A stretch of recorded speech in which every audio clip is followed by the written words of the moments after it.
Madam Clerk, please let me know when we have a quorum so we can do, start our Yes. meeting. Okay, one moment, Mayor. We're ready live? Do we want to go live as Zoom? Yeah. Yes.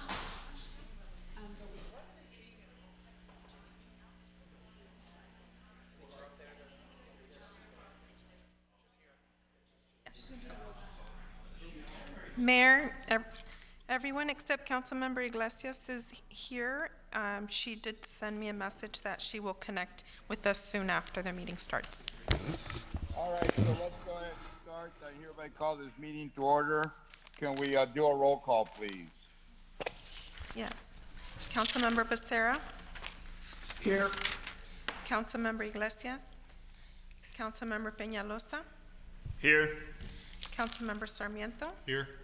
Councilmember Solorio, Here. Mayor Pro Tem Villegas, Here. Mayor Pulido. Here. Okay, we have a quorum. So with that, let's go ahead. I know, do you want to make any announcement, Madam Clerk, about people that can reach this on YouTube or anything of that nature? I think the residents already know the process, but if for the time of the public hearing item or non-agenda items that are going to be discussed, you may comment by calling the number that's listed on our website, and you would participate at that time, and we'll unmute you and let you know that you have 3 minutes to speak. All right. So with that, why don't we, let's go ahead and start the Pledge of Allegiance. If you can all stand wherever you are, we're going to do the pledge. Ready? Begin. I pledge allegiance to the flag of the United States of America and to the republic for which it stands, one nation, under God, indivisible, with liberty and justice for all.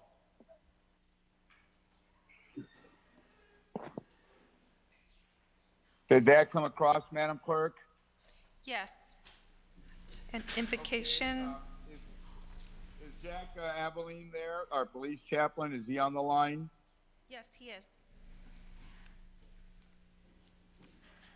Go ahead, if you could do the invocation, please.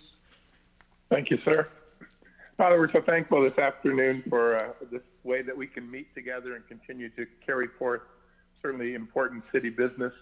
We do pray that, Lord, in these difficult times, that you would be with our citizens, that you would with our council, that you would give them great wisdom, you'd keep them healthy and well, watch over and protect them, and may their decisions tonight honor you and the things that you would have to accomplish with us. In Jesus' name, amen.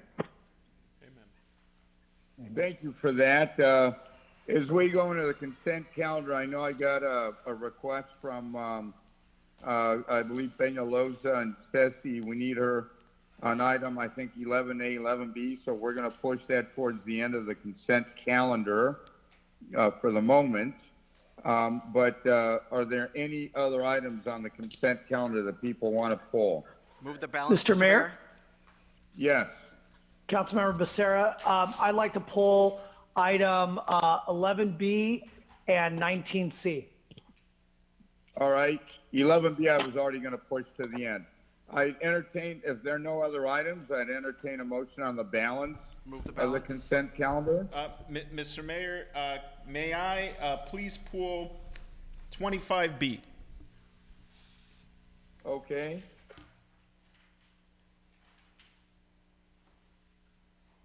Any other items? If not, I'll entertain a motion.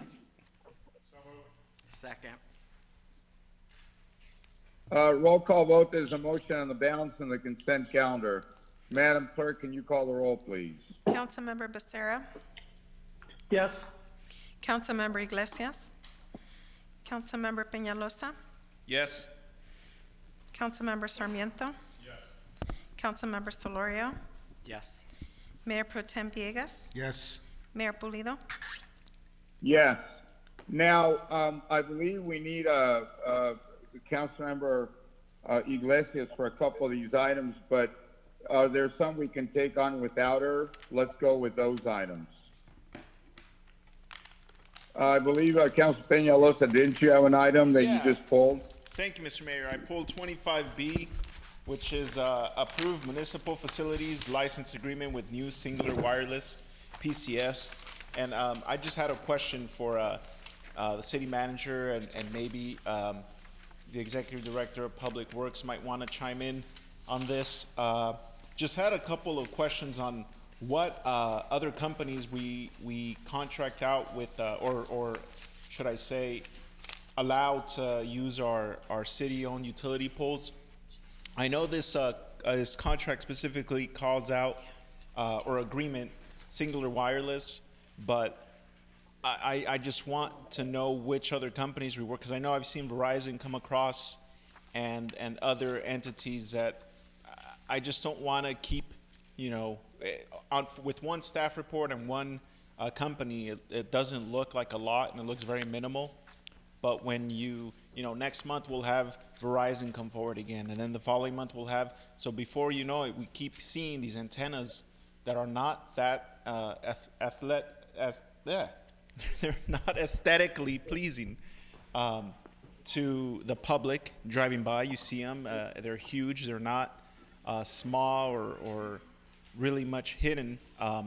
So I want to know what other companies we're doing this for or with, and when is it going to stop? Like, when can we say, that's enough, we've had it with enough of these cell towers on our light poles? I said it at the last meeting, and I'll say it again, that I came in here with the idea to put all our utilities underground, and it just seems like we keep adding more and more at every council meeting. And I receive dozens of emails every week from constituents throughout the city that, these things are ugly, and they are. I see them daily. So, Madam City Manager, if anyone or Nabil is out there. Certainly, Councilmember Penalosa. So we expect that we're going to enter into 3 different MLAs. This is the second one that's before you for approval, so we do anticipate a third one will be coming for your consideration. I will defer to the Public Works Director because he can talk about, there are poles that we own that we do enter into these agreements to place equipment on, but there are also infrastructure poles out there that we don't own that they can go directly to the utility provider and also place equipment on those. So Nabil, if you can speak to the difference between those two, that would be great. And then maybe give him the names of the one they already approved and the third one that we anticipate. Sure. We have been negotiating with 3 main companies that are providing small cell or 5G or 4G, 5G type of cellular service. They are Verizon, which we have an agreement with, AT&T, which is the item before you tonight. We are also in conversation with Crown Castle. That's our third provider that we will be coming forward with soon to be able to install small cell antennas within the city. Now, providers like Verizon, AT&T, and Crown Castle have 2 options in installing small cell antennas. One option is to use the existing Edison power poles to install their antennas on. That is controlled by the PUC, and those providers have agreements with Edison to be able to use their poles to install the antennas. The agreement before you tonight and the one that we engaged in with Verizon a month or so ago allows for those providers to use the city-owned light poles to install antennas, which are much aesthetically pleasing antennas than the one you will see on the Edison poles. Those we have control over in terms of location, a little bit more than the rest. So once the AT&T and Verizon start applying for the use of our street lights, we will have a little bit more control on the look and the location.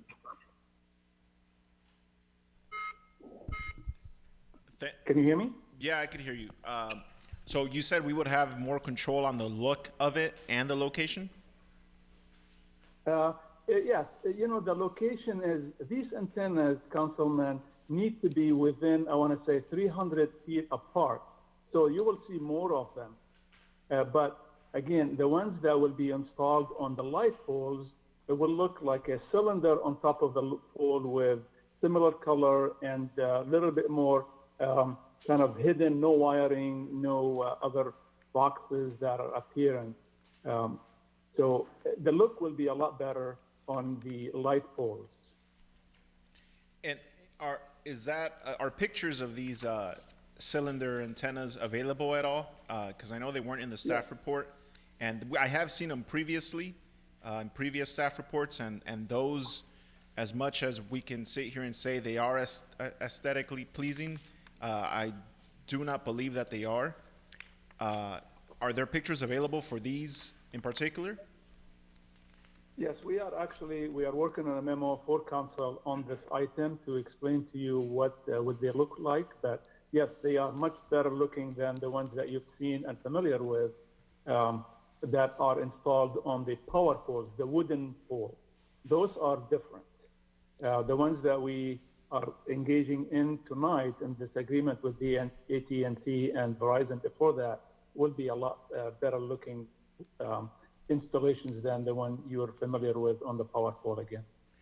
So how can we approve an agreement if we do not know what they look like? I mean, you might know, Nabil, but the public, nor I know what they look like. Yeah, we do have a design standards that have been approved by the city or by actually Public Works here. So we went back and forth and agreed on the looks of these installations. We will share that with you. Like I mentioned, we are working on a presentation to council and also to the community to let them know about the installations and how they look like. And I'll share that with you soon. And that's great that we have that we're working on that presentation, but we should make that presentation available to the community before these agreements are approved, and we should notify them of a potential antenna coming into their backyard versus letting them know after the fact, hey, by the way, this got put in on a pole right behind your house yesterday. Just wanted to make sure you're aware of it. Councilman, there is a process of notification, and what you have seen so far is what Verizon has been sending out to the community to let them know about the installations. But again, there is two different types of installations that we have. We have the ones that go on the power pole and the ones that are going on the light pole. So they're different, but there is a notification that all providers must provide to the residents before the installation is done and complete, and so there is notification process. Well, that's good. And you said that each one of these has to be 300 feet apart from one another. Do we allow more than two providers to install antennas on one pole? Not in this case, no. Co-location is not allowed on those. There is not enough room for more than one provider to be on the pole. Okay. And there was one more. I know that Councilmember Sarmiento has an item on the agenda tonight that is something that is important that we, in regards to citywide or in certain areas, public access. Are we in communication with these different providers and entities to be able to use that infrastructure that they're putting into our pools, making our streets look uglier than they already are, to provide access to wireless internet, or is it just for their benefit? This particular installations are for their benefit. During our negotiation, we talked about providing service to the residents here, but that was not a feature that they're willing to provide. Okay. I guess that's it, Mr. Saba, pertaining to this item. I personally would like to make a motion to move or push the item out at least 30 days until we see this presentation and get actual exhibits and images of what these are going to look like before we can approve an agreement. Is that okay, Madam City Manager? Are we going to run in any deadlines or anything if we do that? A No. 30-day continuance? No, Mayor, you'll be okay on that. Just to point out, though, again, we've already approved one MLA, and this is the same type of an MLA. So, but we certainly can delay it. Why do you suggest a 30-day continuance, Councilmember? We do have AT&T in the. I believe that the provider AT&T representatives are here to speak on. Yeah, the but I think Councilmember wants a chance to sit down and review things, and we're not going to do that right now. I- Why don't you just go for 30 days? Yeah, I just want to say that I appreciate them being on the line. Thank you for listening. But I would still like to see that presentation and what exactly this is going to look like, and make sure that the community is aware, and the presentation that Public Works is putting together for the residents is available before any more of these items are approved. So I don't know if we could have the presentation within the next 2 weeks, Mr. Saba, and push this item out 30 days. That would be my request. Sure. And what I'd suggest is any council member is interested, sit down and, we can review this, and then we can put it on the website, let the community see everything we're doing. So with that, we have a motion for a 30-day continuance. Is there a second? I'll second, Mr. Mayor. Councilman Becerra. Okay, roll call vote, please, Madam Clerk. Councilmember Becerra. Yes. Councilmember Iglesias. Councilmember Peñalosa. Yes? Councilmember Sarmiento. Yes. Councilmember Solorio. Yes. Mayor Pro Tem Villegas. Yes. Mayor Pulido. Yes. Okay, that's 6-1 with Councilmember Iglesias absent. Mr. Mayor, I have a general All comment right, since I is couldn't make there it any earlier. other item we can take on before Councilman Iglesias comes? If not, let's just move on to the agenda. Mr. Mayor, I'm not sure if you could hear me. I Go have ahead. some comments because I didn't have the chance earlier. Just a quick thing. I think at some point moving forward, maybe though we can disconnect sharing with the public what our policy is versus approving or not approving some of these vendors, in part because we've already approved some, as well as I think we approved the master policy, right? So I don't know why we would do something too different, but I do get the point that the council members make in terms of the public interface side. And then maybe staff too in the interim could provide the council kind of the history on these fees, because it was kind of heavily discussed at the statewide level maybe about 3 years ago. And so they came up with a lot of these rules, including fees. And the counterpoint to concerns about making them nicer and other things is ultimately it means more cost to consumers on the cell phone side.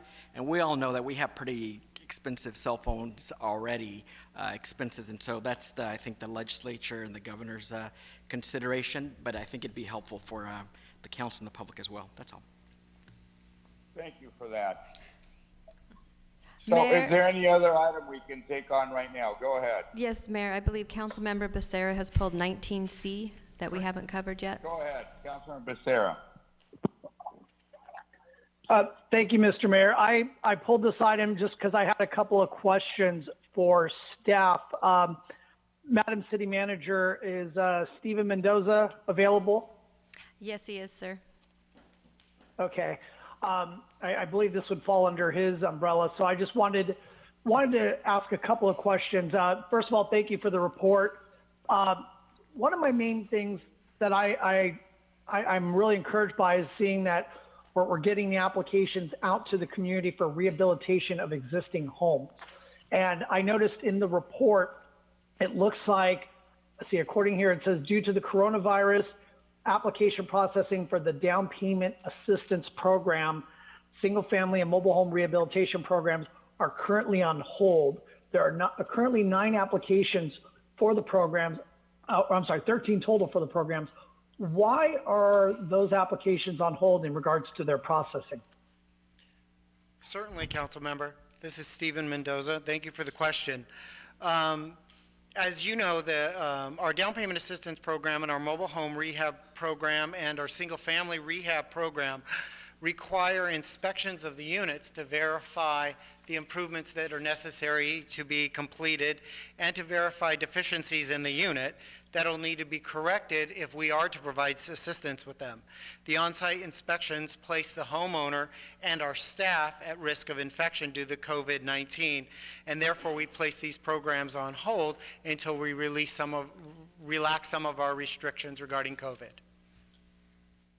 Okay, no, I appreciate that. Thank you. And that's a very, very valid reason not to send our folks out there.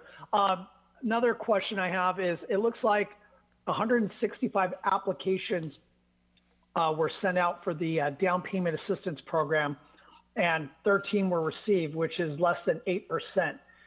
Do you have an idea of why the city is not receiving more completed applications for this program? There's some fundamental things that housing costs has never been higher is one of the reasons. When you see these programs be very successful, it's at a time when home prices are lower. So that's when cities beef up their programs to assist these families, because our money goes further in a down market. In a higher market, it takes much more of an incentive, or should I say subsidy, for each homeowner, and they are challenged with finding a home that meets the requirements of the program when there's so few homes on the market and so many ones at a reasonable reach. And it's times like this in a high market when they look at condos more so.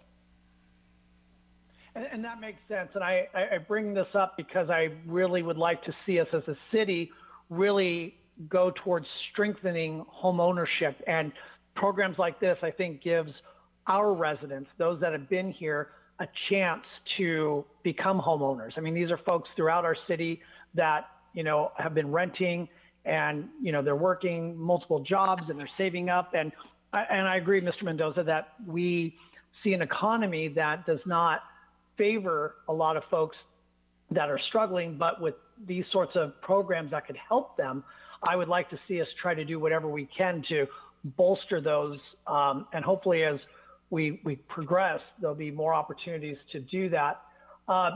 Another question I have is, in your report under the rehabilitation program construction progress, you mentioned that each homeowner is given a list of contractors that have been screened by staff for license and insurance requirements. Does that include that list? Does it include contractors that use union labor? It does. It doesn't exclusively require them to, though it does provide them a list of some with union labor and some without. But it doesn't categorize the contractors. The contractor is still, it doesn't categorize the contractors. Well, no, I appreciate you including some union labor options for our residents, because as the report states, obviously the homeowners are allowed to select whichever contractor, as long as they meet the license and insurance requirements. So I just appreciate that the union labor folks are being included. As for any other questions at this point, I think I'm good. So thank you, Mr. Mendoza, and thank you, Mr. Mayor. Any other questions? If not, I entertain a motion. I'll make a motion to receive and file this report. I'll second. Is there a second? Second by Councilmember Penaloza. Roll call vote, please, Madam City Clerk. Councilmember Becerra.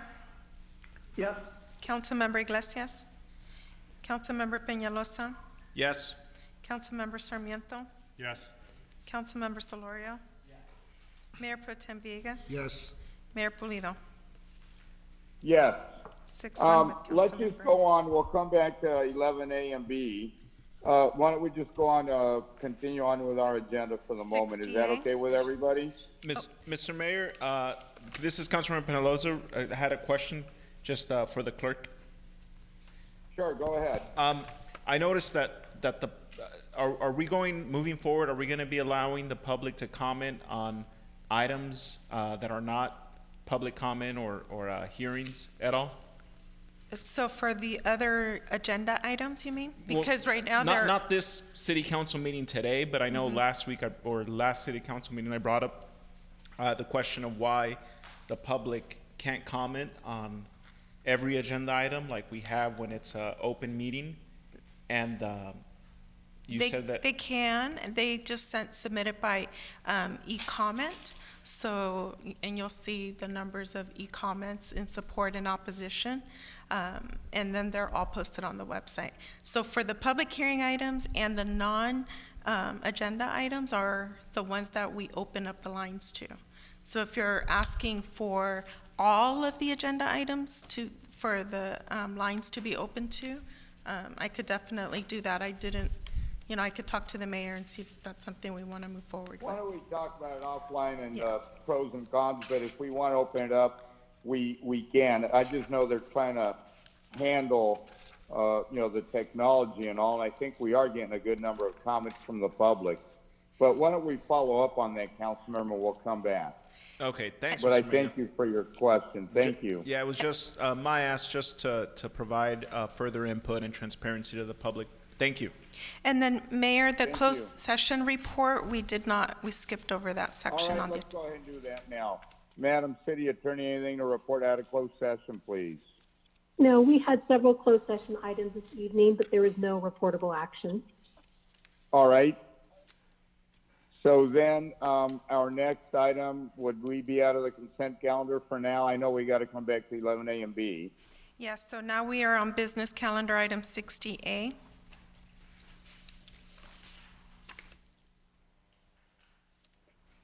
Okay, I know we had a little bit of discussion on this in closed session. Comments, thoughts? And Mayor, if I could just announce quickly, we did receive a huge number of correspondence. We received 35 that were in opposition to rent freeze and 144 in support of. And that is all available on the website.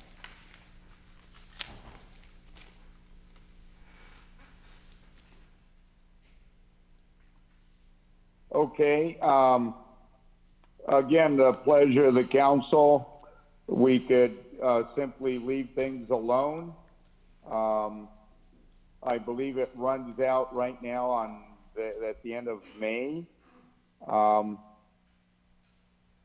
And that's what I would recommend, but I think the city, this is mainly a legal issue, I believe.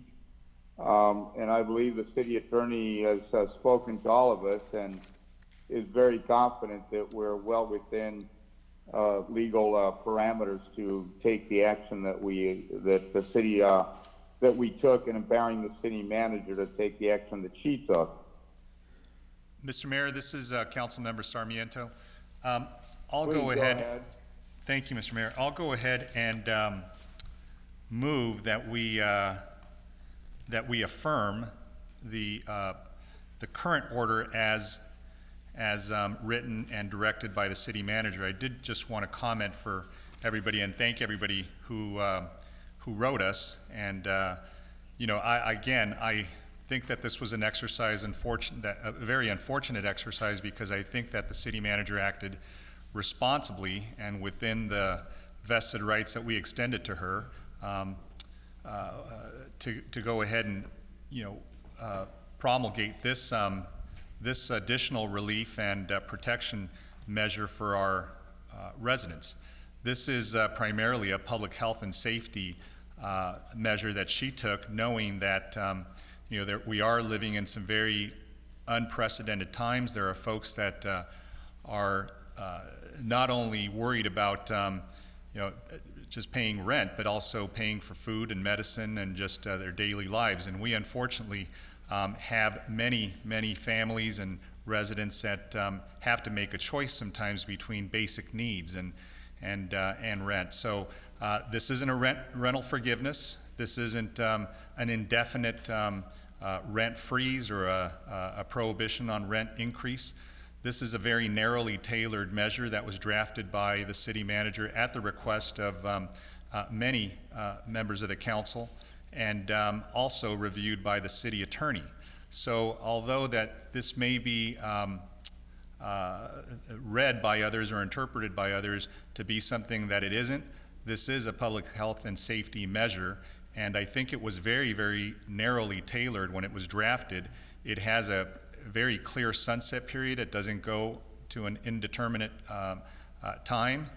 It's not indefinite. It's set to sunset and expire on the 31st of this month, which is in 26 days. And I know that staff in their report and also verbally have made sure that our friends at the California Apartment Association know that if there are any landlords that have any issues or are impacted or have any contractual obligations that they've extended to some of their tenants, that there was a pre-existing agreement to adjust rent, that they're free to contact the city attorney's office, and hopefully she can opine on that. But my understanding is from my conversations with her is that her office has made themselves available to address any questions that they have. And I think because we have a city that is 56% renters and tenants, we have a special responsibility or a more immediate responsibility to try to have protections in place. And I was again a little offended by some of the suggestions that were made that the city manager acted outside her scope of authority that we granted to her. She certainly is well within her rights to do this, and it is part and parcel of a set and a series of relief measures that this city council took to protect its residents, including the moratorium on residential and commercial evictions, the no shut off of utilities, and so on. And so I think that there's been quite a bit of legal analysis from our team, and I think I feel pretty confident, and I know that the landlords that I've had conversations with certainly want to help more than harm or interfere with a person's right to stay at home during this time. Unfortunately, folks are impacted in many different ways, and us playing with this issue or distorting this issue or using this issue as a political football is something that is really, really unfortunate, because instead of giving people solace, instead of giving people comfort, knowing that we're trying to get them through this moment, we're having to explain and talk about why we shouldn't rescind. And I should just say that this was done, again, after we received an unsolicited message from the California Apartment Association recommending that we freeze rent, and recommending that those that provide households to renters, that they also freeze rent. So I think that the city manager acted extremely responsibly. I'm certainly proud of all the other executive orders that she's issued, and I'm completely supportive of that. And so I just wanted to make a motion to have us affirm this this order. I'll second that, Mr. Mayor. Madam Clerk, can you do a 5-minute thing and just talk to us, because we don't have the lights or anything, so just warn us if we're going too long, please. We have a motion. Is there a second? Yeah, I'll second it, Mr. Mayor. This is Councilmember Penaloza, and I just wanted to echo what my colleague, Councilmember Sarmiento, said about the city manager. I just wanted to thank her for her leadership throughout this whole crisis, and feel that she was very much in her duty to do this executive order, and I appreciate that. The key word to remember here is temporary, and like what was said earlier, this is a temporary order that has a sunset, which is May 31st, and so I don't know why we're even having this discussion. I frankly don't either, but thank you, Councilman. I think there's no chance whatsoever anybody's going to sue us on this, and I think if they do, we'll win. I think we're 100% in our purview, but thank you, Mr. Mayor? for the maker of the motion and the second. Other comments? Mr. Mayor? Councilman Solario, go ahead. Well, I think Councilmember Peñalosa has to speak first. So go ahead, Councilman, then I'll follow. No, that was it. Those were my comments. No, I'm sorry, but Phil Becerra is wanting to speak. Thank you, Councilman Solorio. I just want to echo the sentiments of my other colleagues here in regards to thanking our city manager. The council, when we adopted our resolution back in March, we put quite a bit of responsibility on her shoulders. And I, for one, am very happy with how she has managed the city through this crisis. I think she has been prudent yet compassionate in her direction and her orders. And I think that this executive order exemplifies that. One thing I just want to point out, as we are talking about tenants, there's one thing that I do appreciate that the Apartment Association pointed out, and that is that we do have a lot of mom and pop landlords. And these are folks that have, they're not owning big, gigantic apartment complexes. They're owning duplexes or sometimes maybe just a single unit. And, the good thing I want to remind folks is that our governor, Governor Newsom, back on March 16th, requested that banks, credit unions, and mortgage lenders implement some sort of moratorium on foreclosures.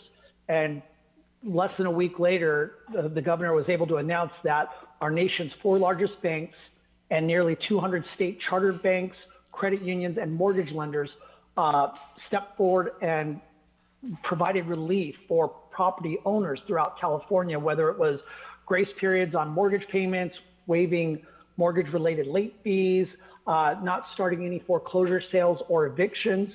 So I just wanted to put that out there that, I think there's been some comments that I've received that our protections have been leaning more one way towards another. But I do appreciate my colleagues and our city manager for, showing the compassion for our community and our residents by implementing this freeze. And I appreciate the way it has been implemented, and I'll be supporting the motion as well.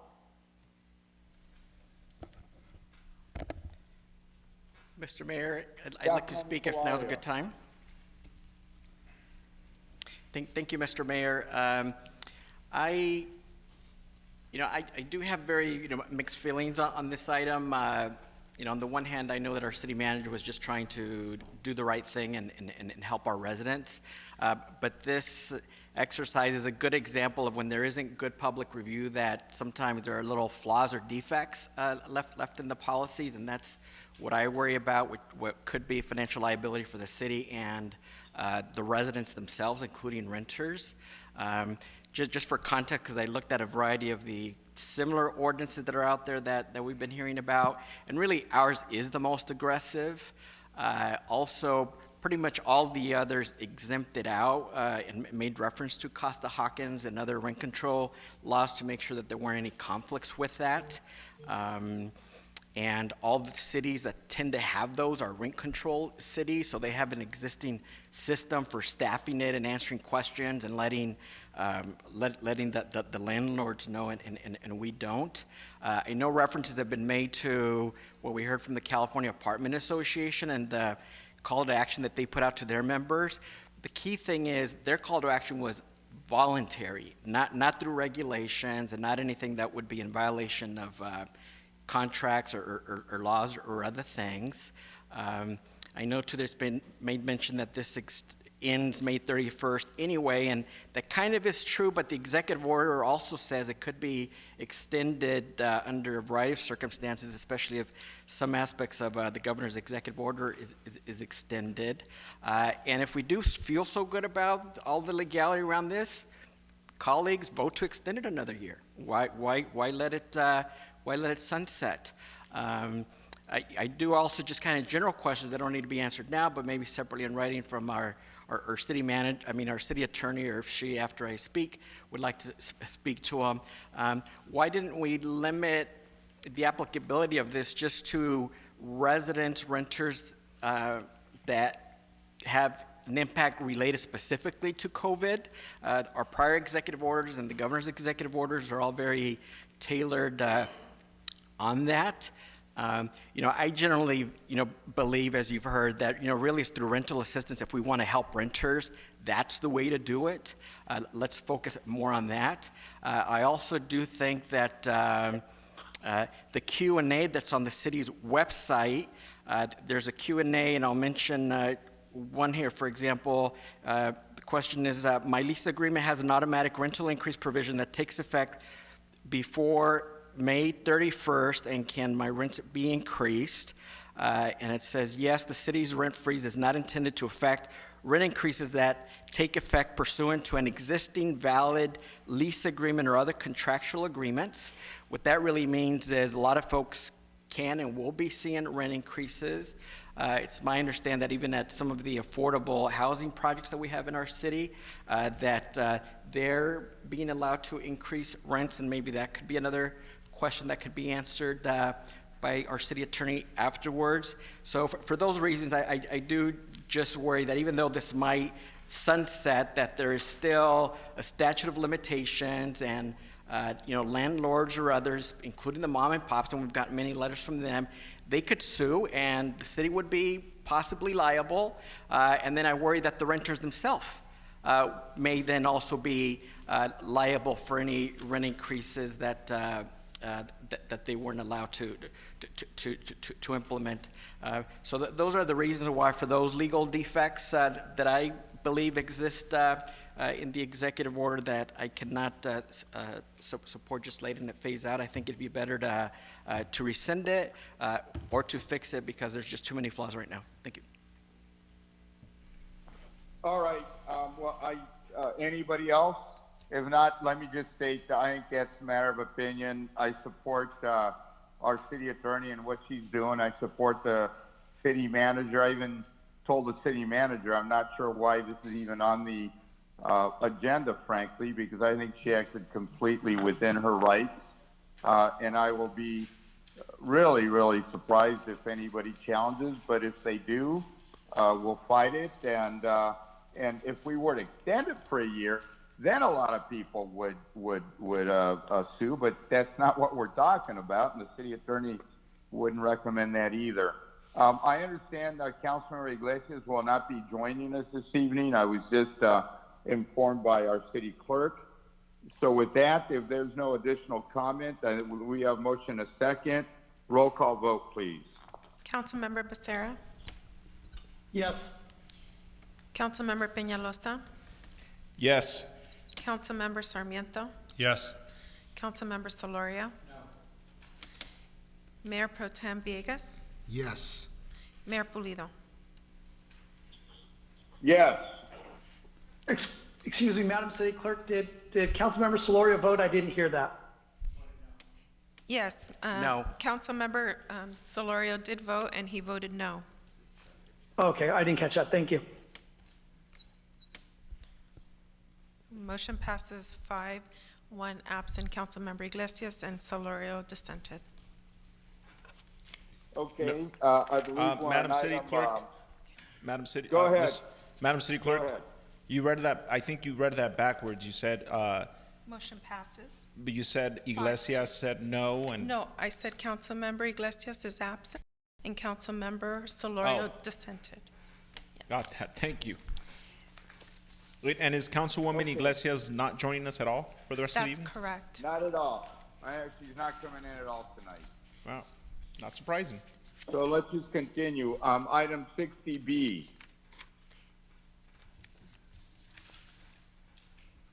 Any comments? Yeah, I have a comment, Mr. Mayor. This is Councilmember Penaloza. 60B was just to discuss the Orange County Superior Court Commissioner's order to release individuals with prior sexual assault convictions early and into the community. This is in response to, as for those listening out there, we're all aware the numerous sex offenders that have been released under Commissioner Dane's authority, court order, I believe, over the last couple of weeks that have, now been rearrested again for other crimes, just causing harm in our community. And this was put forward because initially I wanted to, send a strongly worded letter, or by ways of a letter or a resolution to, denouncing these decisions that are having a detrimental effect on our community and just causing more harm than anything. We've all read District Attorney Spitzer's press releases and Sheriff Don Barnes's press releases in relation to this. So it's just troubling all around what's happening, and the types of people that are being released onto our streets every single day, having the county jail in our city is troubling and keeps me up at night. And I don't have kids to worry about, and I don't have a personal family that I have to look over. And just the thought of these monsters lurking out on our streets with children and women, and it's troubling. And it's I don't know what we can do legally to, I don't think we could reverse these decisions, but just moving forward, whatever options we can do as a city to stand against these numerous different court decisions that are being, which is, again, I don't understand the legality behind it or what we could do, but just wanted to state my strong opposition to these decisions, specifically by Commissioner Dane.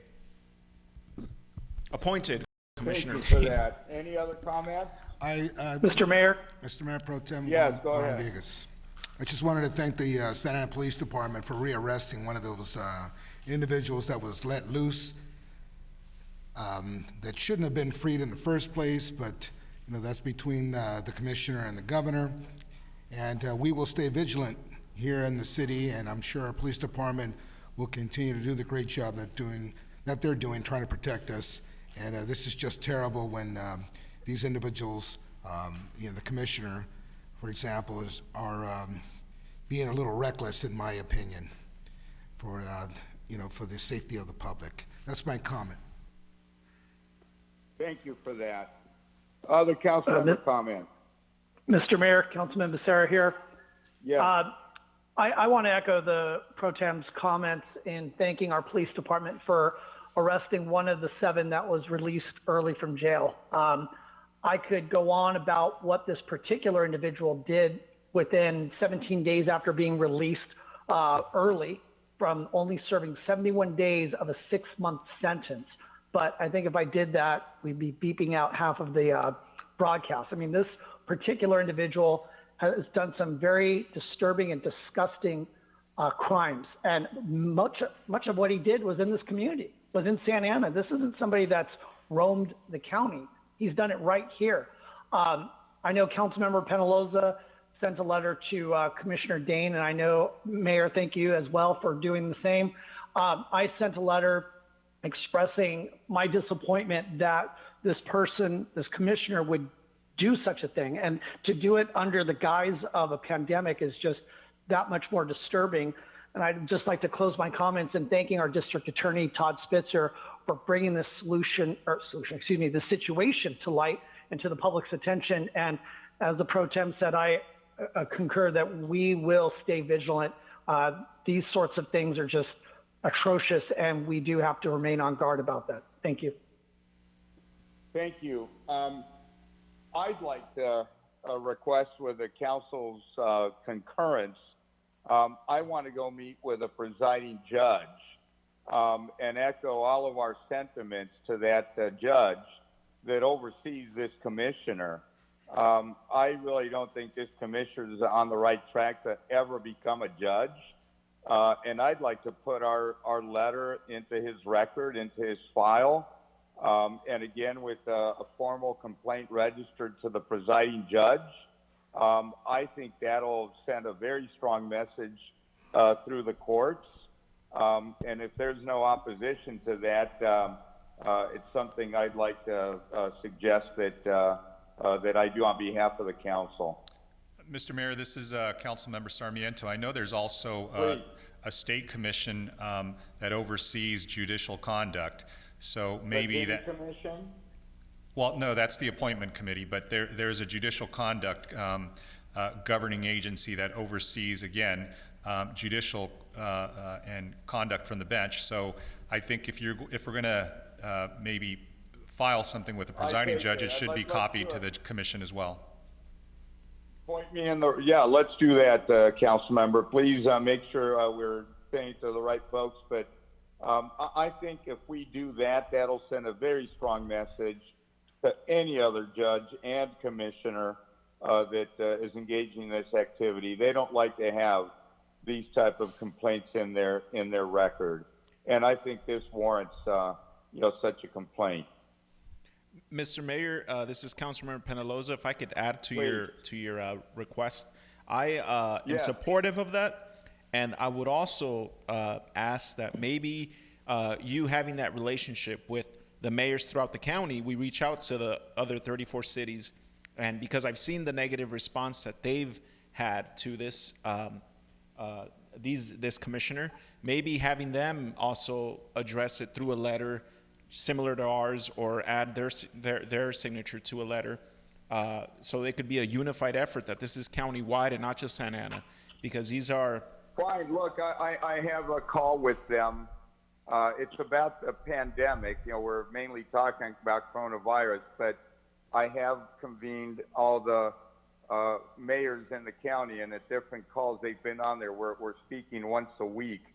So I'll definitely communicate this to them, and let's see how many join and issue their own letters. I bet you we're going to get a lot of letters.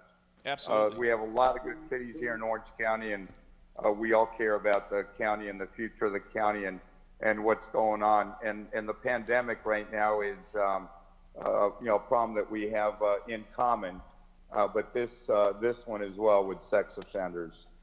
So with that, any other action? Do we vote on anything? What's the pleasure of the council? Well, Mr. Mayor, if what you're suggesting is a motion, I would second it, and I want to include Councilmember Penaloza's suggestion as well. Look, just let's go ahead and make it a motion. Is there a second?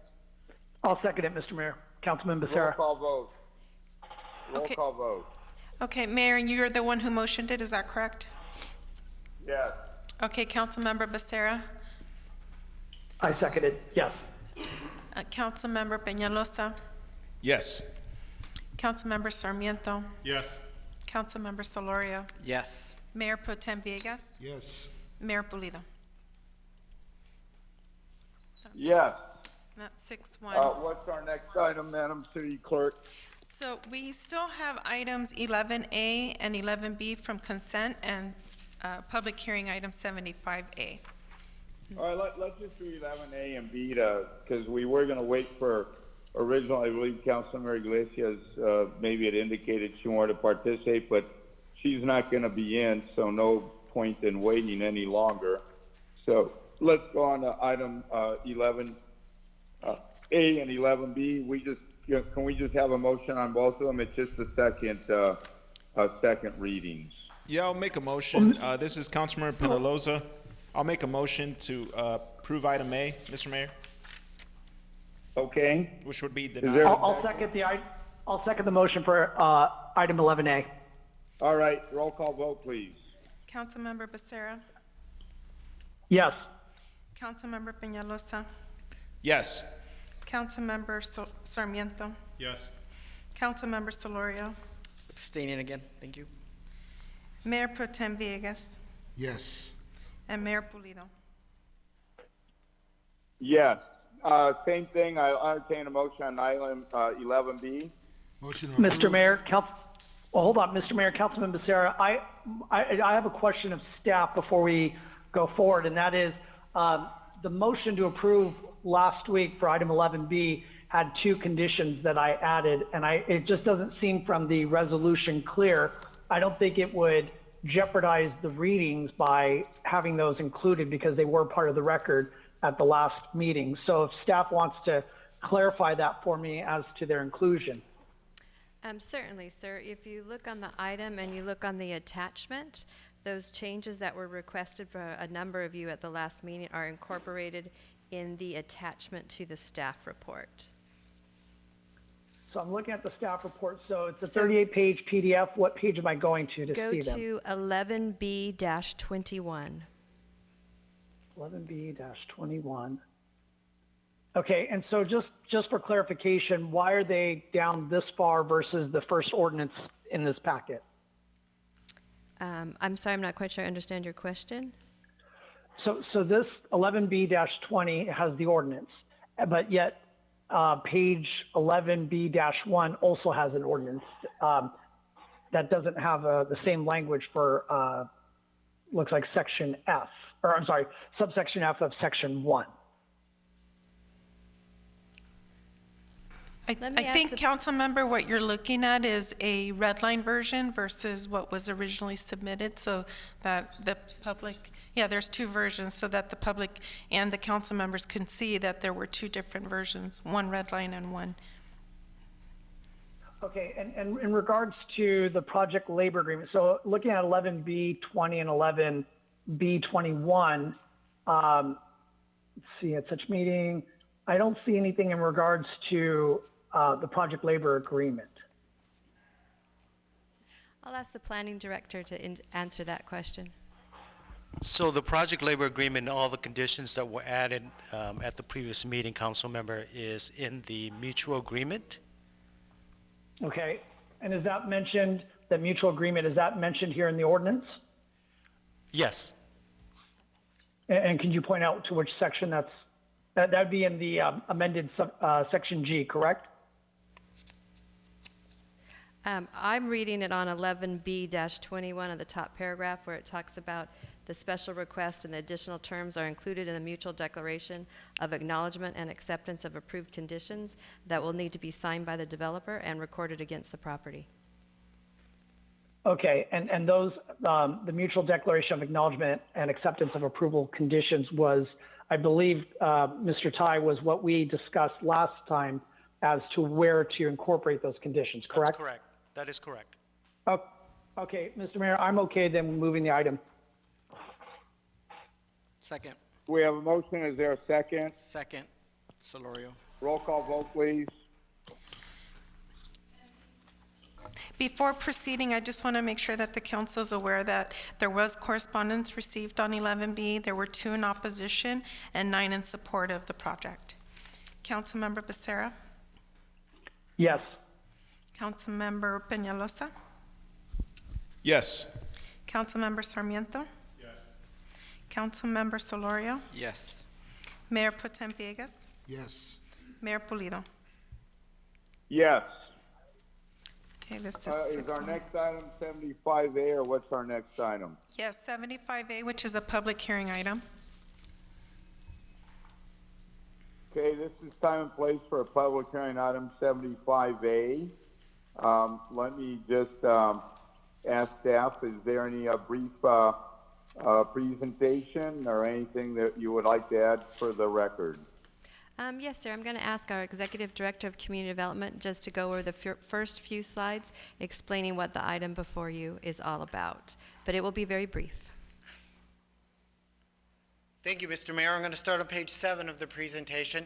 A consolidated plan is our 5-year plan or strategic plan to use 3 different funding sources of CDBG money, home money, and ESG money from HUD, and that is for the period of July 1, 2020 through June 30th of 2025. So the consolidated year is a 5-year plan. It anticipates resources of about $8 million a year, adding up to $40 million over the 5-year period. It prioritizes needs in the areas of expanding supply of affordable housing, preserving the supply of affordable housing, access to and supply of public services, increasing access to and supply of homeless services, and to promote economic opportunity. The strategic plan goals are matched to the funding, as you'll see in page 10 of the slide and in your staff report. And then the question might come up of what is the 2020 to 2021 annual plan? Well, that's required every year.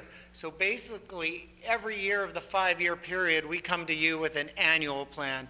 And this is the annual plan for that first year of this 5-year period. And with that, I want to thank Judson Brown and his staff for doing this.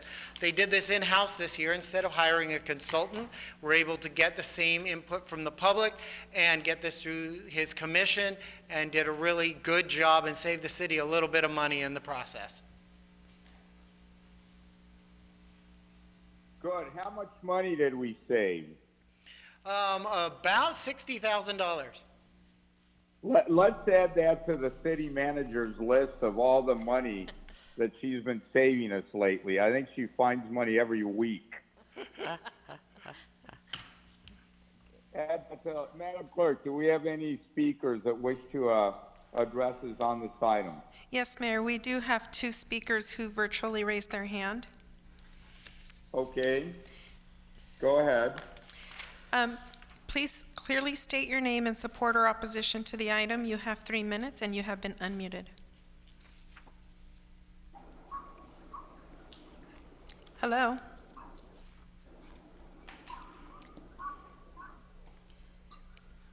Hello, you may speak now. You have been unmuted. Hola. Hi, you have been unmuted. You have 3 minutes to speak on item 75A. Ok, necesito un traductor.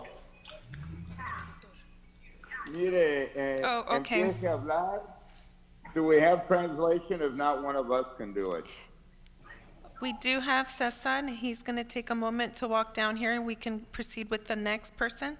Si puede esperar un momento y vamos. Espera un segundito, ahorita le conseguimos el traductor. Who's next? Sí. Who's next, Madam Clerk?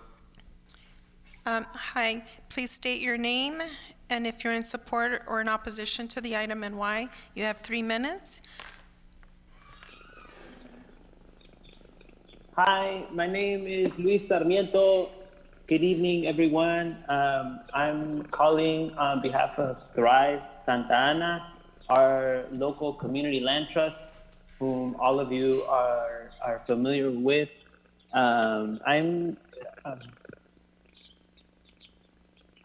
To be honest, I'm not sure if I'm in favor or opposed to the item, but I would like to ask for the inclusion of community land trust as a useful tool for the city to meet the objectives outlined in this 5-year plan, so that we can build housing, affordable housing, that will be responsive to the local needs, to the local income levels that we've identified are most needed.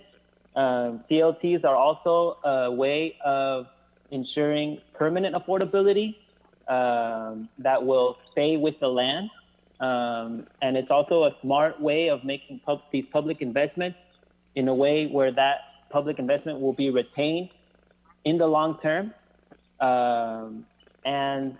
Also, you all know that the organizations and residents that have formed Thrive Santa Ana have a great track record of ensuring community participation and accountability to local residents, which we feel is essential in this 5-year plan. And so I would like that to be included in this 5-year plan. We know that funds like CDBG, like HUD funds could make a big impact in the way that we do housing in Santa Ana, especially with the use of surplus land and also taking advantage of tenant opportunity to purchase You have 1 policies, minute left. which are being proposed at the state level and potentially at the federal level. So that's my comment. And if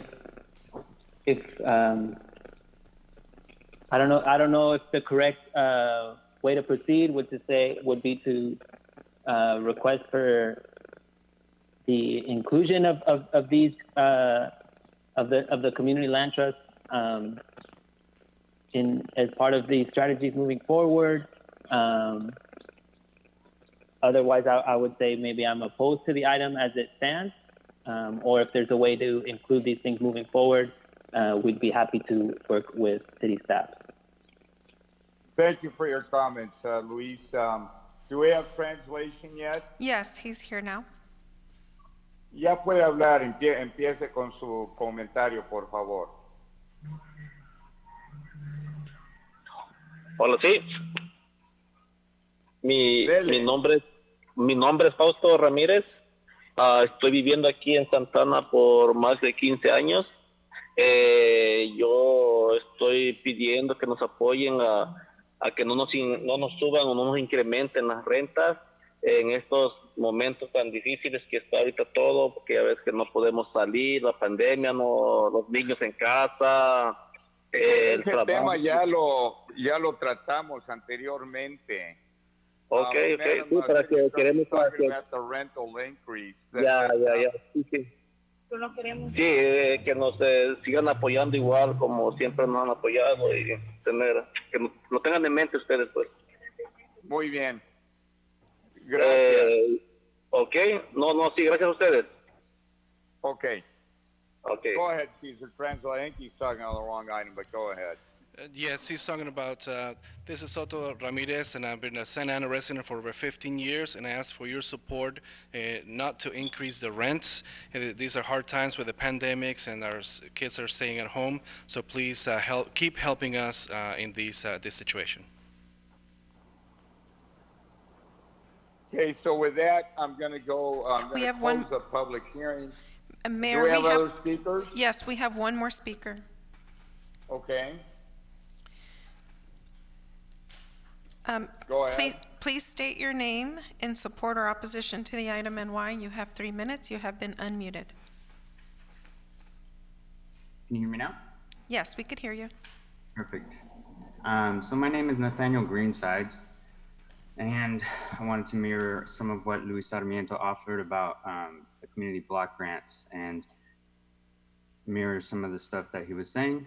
But also I additionally wish to offer that on this item, had a chance to look at the massive document that was prepared for all these funds that are going to be used here in Santa Ana. And I think these are an excellent way to ensure that there's positive development in our city, especially for areas that are needing it. My only request is that the city work into its plan, because I didn't see anything that, forgive me for not having the time to review the whole document. I didn't see anything in the plan that ensured that residents and any sort of qualifications for who gets to have say on how these funds are ultimately used in our neighborhoods, just build into the plan that there's direct involvement of residents who are being directly impacted by these funds that are being used, especially for community block development grants, because if given to the correct hands, I think it has a really big potential to serve as a beacon here in Santa Ana, as many other places have done all around the nation, to ensure that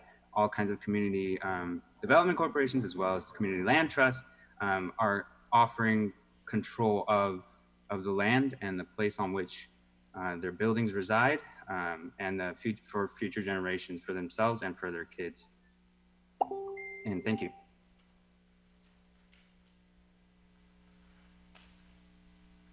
All right, any other speakers? We have no other speakers, Mayor. All right, let me close the public hearing and bring it to council for consideration.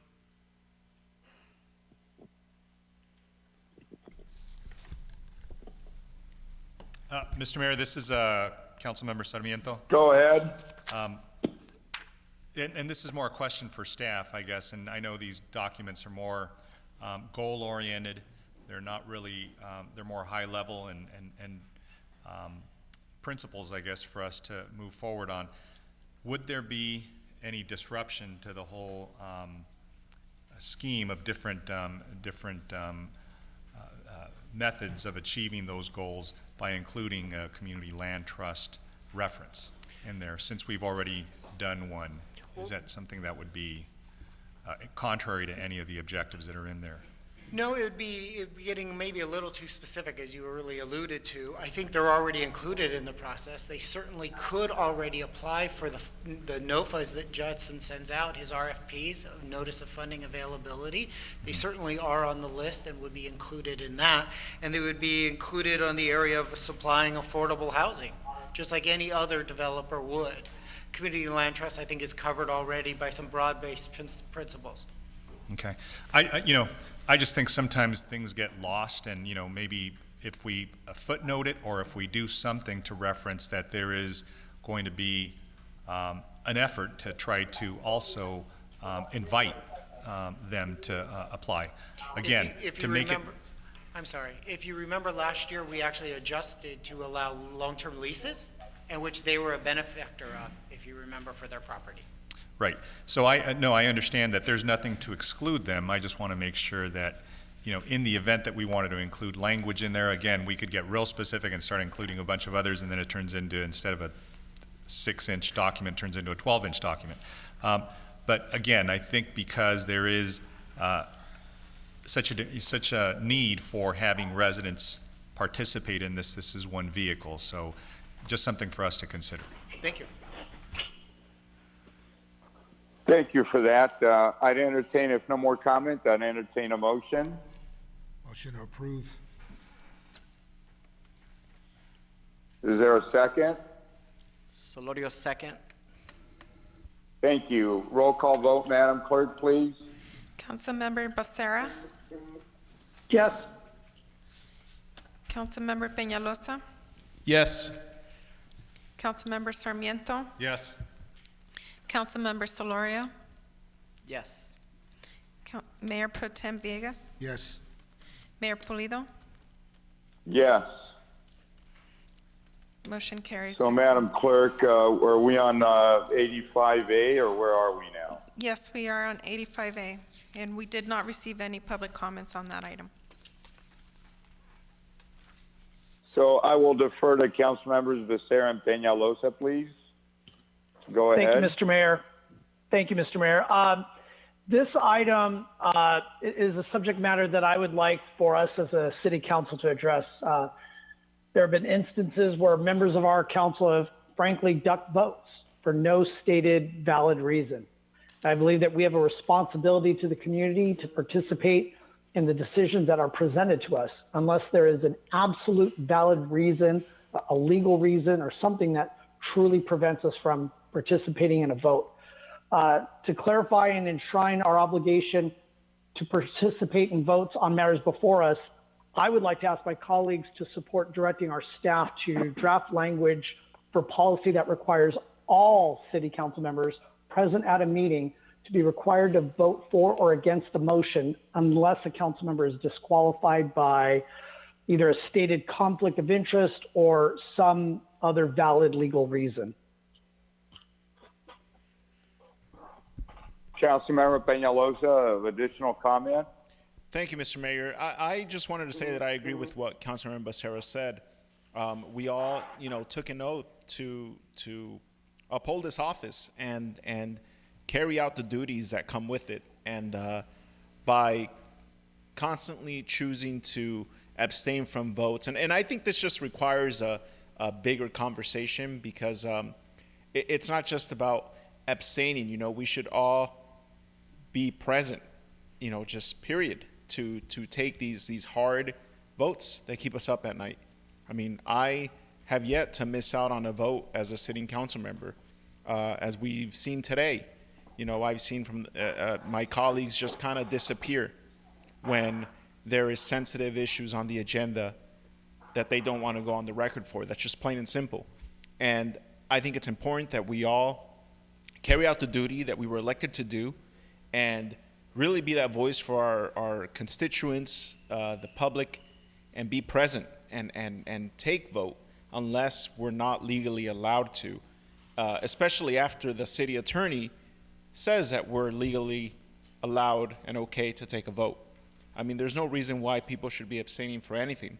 I mean, if that's the case, then if you're gonna abstain or disappear, I mean, you shouldn't be a council member, and it's plain and simple. I'm not going to sugarcoat it, but that's where I'm at. So I am supportive of directing the city manager and staff to come back with a policy that could really just lay this out for us. What can we legally do? What any possible consequences of abstaining from votes when we're legally okay to vote on? It's just unfortunate that we even have to discuss this. And that's basically it. Mr. Mayor, if I may add Yes, just a little go ahead. bit more. Go ahead. Thank you. I just want to also be clear, while there was an example of it tonight, and there have been at least 2 others since my joining of the council, I'm not directing this at any one person, and I hope that everybody understands that one thing about me is that, if there's a problem, let's tackle it, let's solve it, and let's move on. One time it happens, you kind of hope, okay, it doesn't happen again. Unfortunately, it happened multiple times, and if we need to have some sort of ordained rule in place, then that's unfortunately or fortunately the direction that I think we need to go. So I want to thank Councilmember Pelosi for supporting this direction as well, and I again hope that my colleagues will support staff coming back with to the council with policy. Additional comment, Yeah, council members. Yeah, Mr. Mayor. Go ahead, Councilmember. You went first. Go ahead, Councilmember. Yeah, this is Sarmiento. So thank you to Councilmembers Peñalosa and Becerra for bringing this. So this is more directed to our city attorney. So Madam City Attorney, I think, I don't know if we can bring back policy on well-settled California law, which, talks about conflicts of interest, which creates the necessity for abstentions and recusals. So to the extent that you, reference those laws or those code sections, Sonia, maybe you can as we talk about this. But I think there are some very clear, again, state law references that we can talk about. When we have a conflict, are they conflicts as a result of an economic interest? Sometimes you can abstain based upon the perceived conflict of interest. So, there is a lot of, unfortunately, a lot of literature on this, but to the extent you incorporate that as background, I think, if we do take any position that it's consistent with, with those dictates. Yes, and council member, I would absolutely make sure whatever proposal came forward is consistent with state law. And then there may be, as you've just mentioned, some further policy decisions for the council to make with respect to when you might want to allow someone to abstain based on a potential. I also see a situation where perhaps someone discovered a potential conflict and did not have enough time to request an FPPC letter. So we might definitely have state exclusions, and then we might want to add a couple for practical exclusions. No, thanks. And those are my comments. I know the mayor and I have had to, again, abstain, but obviously that abstention requires some explanation, right? So it can't just be an abstention because you choose not to take a position. I think that abstention or recusal is, has to be well-founded on some cause or some reason, and that has to be articulated publicly. So I think that's where the policy would be helpful and would give us some guidance and direction. Correct.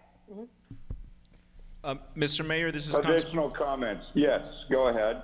I just want to thank Councilmember Sarmiento for bringing that up. And I want to make sure that I'm very aware of that. And yeah, if there is a legal reason why you have to abstain, as we've seen we've seen most of my colleagues do in the past, a lot of the times we do state for the record why we're abstaining from a vote. And that's great. I mean, that's good that we're allowed that if there's any conflict of interest. But in the event that there is no conflict of interest and you just decide to not vote just because, I mean, that is where the issue is. And I wanted to make sure that we're clear on the two different reasons. Thank you. Mr. Mayor, this is Councilmember Solorio.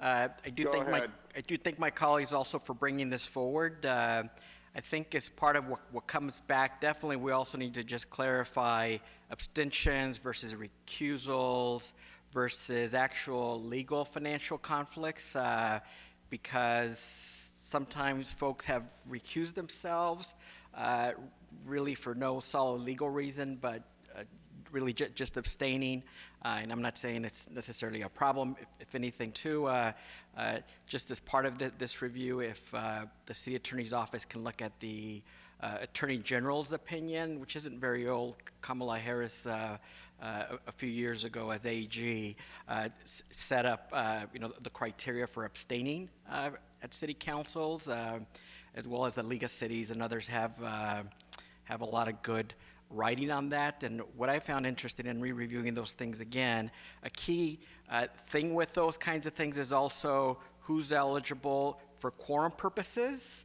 as well as whether somebody can stay in the room or not. So I think all those practical applications and issues are important as well. But I think it's important that we, as someone mentioned earlier, that we try to anchor anything in either state law or in prior opinions and legal case law on this. Thank you. Mr. Mayor, Mr. Mayor Juan Villegas. Go ahead. So a quick comment. Go ahead, Mayor Pro Tem. Thank you, Mr. Mayor. Shows one of the things I want to thank Councilmember Sarmiento for bringing this up on this item. His comments, and I was asking myself, so what would be the threshold for a valid legal reason to abstain?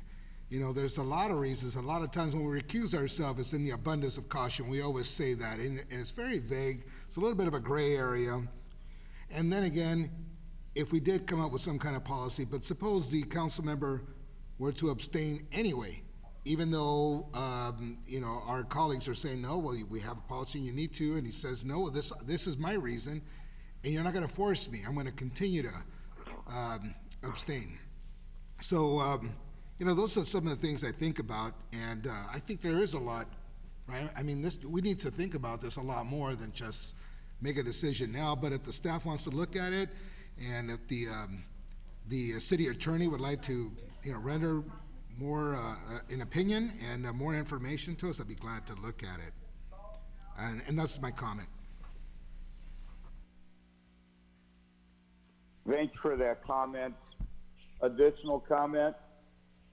Just really quick, Mr. Mayor, to add to that. Go ahead. And I think that's the whole intention of this item on the agenda, not necessarily to make a firm decision right now, but just to direct staff, including the city attorney, the city manager, the clerk of the council, and all parties involved to look at any area where these policies exist, if they do, and bring them back to us. Bring them back in a staff report as an agendized item for further discussion and consideration. If it becomes a receive and file, then, with just information, then so be it. But just gathering that information, to see what other cities have, if they do. I mean, that's the whole point of this, is to bring back additional information so that we could really dig into it and have a broader discussion. But thank you. Those are my final comments. Mr. Mayor, if I may add one more thing, and that is, I want to clarify, at least from my intention, that I would like to see something, again, if it is a receive and file because there's nothing realistic that we can adopt as a council, that's okay. But my intention in bringing this forward is to hopefully bring forth an actionable item, something that would enshrine that unless you have, a reason that's, somehow ingrained in state law or other case law or something that really is a valid reason that you cannot participate in a vote. I would like to see us have policy that does as much as possible to require participation, whether we would want to call it abstention, anything else. I mean, really just to cut down to the bone. At the end of the day, it's to get full participation on votes from this council. Thank you, Mr. Mayor.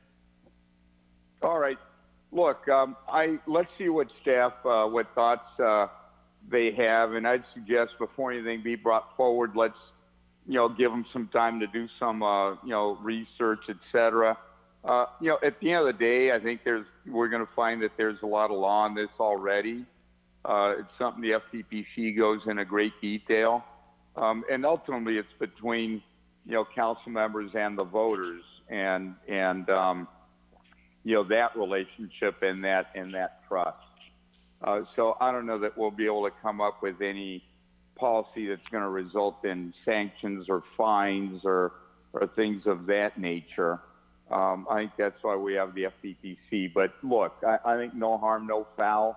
I think the intent is clear. Let's give staff some time and let's go from there. So I think that's enough for discussion on this item. I believe we have another item, Madam City Clerk.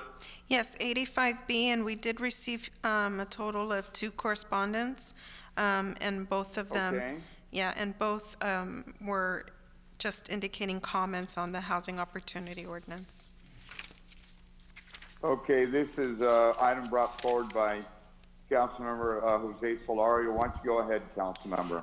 Thank you, Mr. Mayor, and I bring this forward really just to tee it up to, for my colleagues. I know we have obviously, the Brown Act, and I really am taking this opportunity to give an update on behalf of our ad hoc committee on reviewing the Housing Opportunity Ordinance. To put items on the agenda, you really, can't be calling everybody, and so I'm always concerned about perception and not violating the Brown Act. But really, I'm here to talk on the work of the ad hoc committee, and I know Mayor Pro Tem Villegas is also on the committee in case he wants to add anything, and the other ad hoc committee member is Councilwoman Iglesias. I wanted to bring this forward because really it was probably almost a year ago, Mr. Mayor, that you created this ad hoc, and we did a lot of good work last year all the way into December. And after December, we've been just trying to meet up again, but that was proving hard. So I think staff was going to just follow up with the work of the committee, put the recommendations and policies in some kind of written format, and then bring it to the council.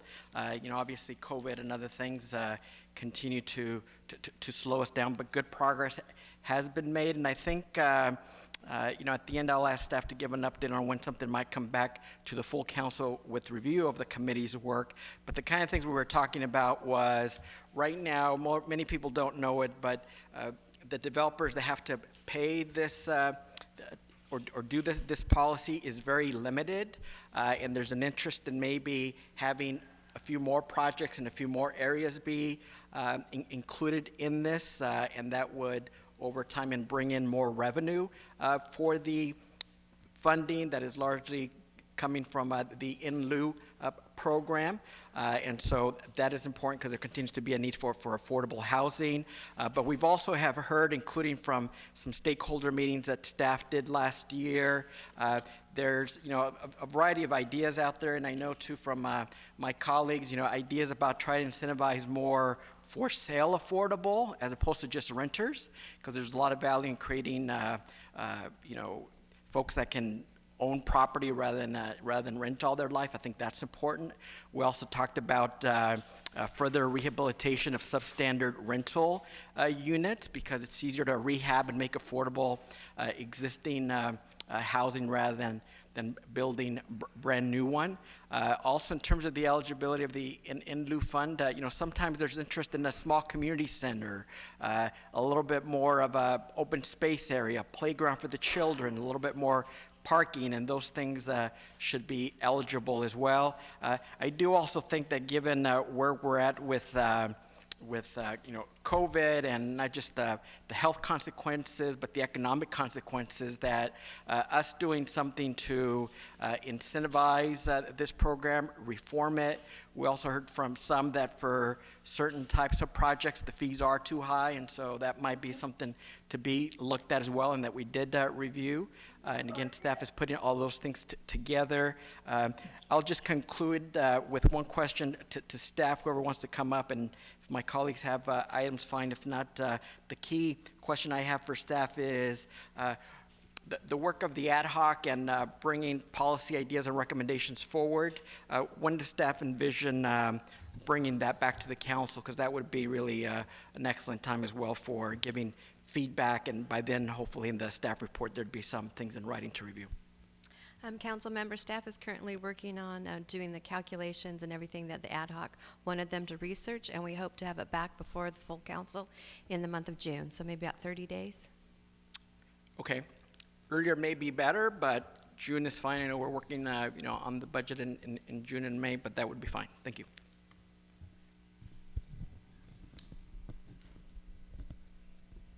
Thank you for that, Council Member.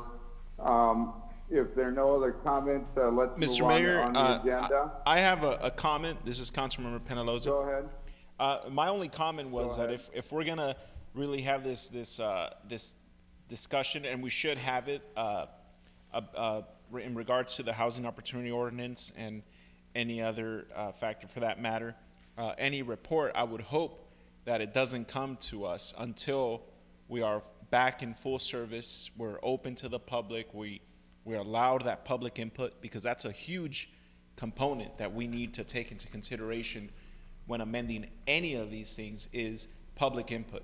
And if we're not going to have that, if we're going to allow very minimal comment, just e-comments by 5 p.m., that's not appropriate to do. So I would hope that we have this discussion until we're 100% back in service and open to the public. I would concur with that, Councilor Peñalosa, that, right now we're in a semi-functional mode. We're doing the best we can, but this is, we're under attack by the COVID virus. Right. And even though, our instinct is just to continue to try to do everything, there's some things that are best done under normal circumstances, let's call them. So I would just echo that and tell staff, if you guys need more time, it's not that you need more time to do some of the analysis, but I think we need more time to, have a more, robust consideration of all these items. So I would continue to, look towards the city manager to run the city on many levels, making a lot of day-to-day decisions, some of which maybe we would normally be a part of. Right now we can't, and we understand that. And, we haven't even spoken about the virus, but, unfortunately our numbers are growing in town, and it's a big, big issue that it's the 800-pound gorilla in the room right now. I mean, many of us are not even in the room because of that. So let me just thank Councilmember, Solorio for bringing this forward. If there are no more other comments, Mr. Mayor, I'd like to. Yes, go ahead. Look, just for the record, because I know we're trying to give some guidance to staff, and that's what these 85 items are normally for. I just want to echo what you and Councilmember Peñalosa said. I think because we're also kind of operating with a skeletal staff, we're mostly performing triage right now just to make sure that our organization continues to provide baseline, frontline resources and support for our residents. To the extent that, really large items like this are done in the light of day when we have public participation that's going to be thorough and robust. I just want to echo the sentiments so they hear from one more council member as well on this item. Thank you. Thank you for that. Mr. Mayor, just one final thing I'll say. I thank all my colleagues for this, and again, it was just meant to be an overall update and hear from staff a little bit. I do like the idea of large projects having, real dialogue and debate, and I think in June we also have budget work to do, and maybe that even starts at the second meeting in May. And I know as the governor is beginning to allow the state to open up a little bit more, and starting this Friday, that maybe staff can begin to think about whether we might be able to open up in a broader way as soon as the second meeting in May, but at the very least in June, because one of the most important documents there is a city budget, because that speaks to our values and our priorities, and that is an item as well that I think we should prioritize for good public dialogue, including housing and other items. Thank you. All right, I would say to that on that, I think we right now need to rely on the public health officer, and let's see what phase we are within meetings. The last thing we want to do is add to the problem, and I know the city manager has been working very hard on the budget, and certainly that needs full transparency, but I think hopefully in the near future they can place that on the city web site, and at least what we're thinking, and continue to get input on that. But we have two more 85 items. I think we have, is it 85C? Yes, that's and correct. And then 85D?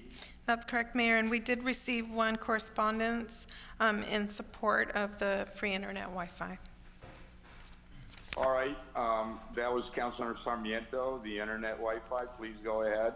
Yes, thank you, Mr. Mayor. And I did want to begin by thanking staff, and specifically our Director of Public Works and our City Manager for allowing me the opportunity to talk to some of the service provider and their representatives. So I did have a chance to speak with representatives from AT&T, Spectrum Charter, Verizon, and T-Mobile. And I think what this COVID pandemic has really demonstrated is that there is a very large divide between those that have access to internet and Wi-Fi and all the resources that that many of us take for granted, and those that don't. And especially, because many of our families and students are home now, and they're trying to distance learn without having this really basic necessity. We have this disadvantage, and those that have and those that don't have. So, we had really good conversations, and I know all of them are doing their share. And, I spoke with folks from T-Mobile who said they have 100,000 Wi-Fi hotspots, and they have those throughout the state. So we spoke about how we can garner some of those here in the city. With Verizon, we recently had some about 170 small cell sites reserved for them. And with AT&T, they were doing very good things with not requiring credit card requirements for folks.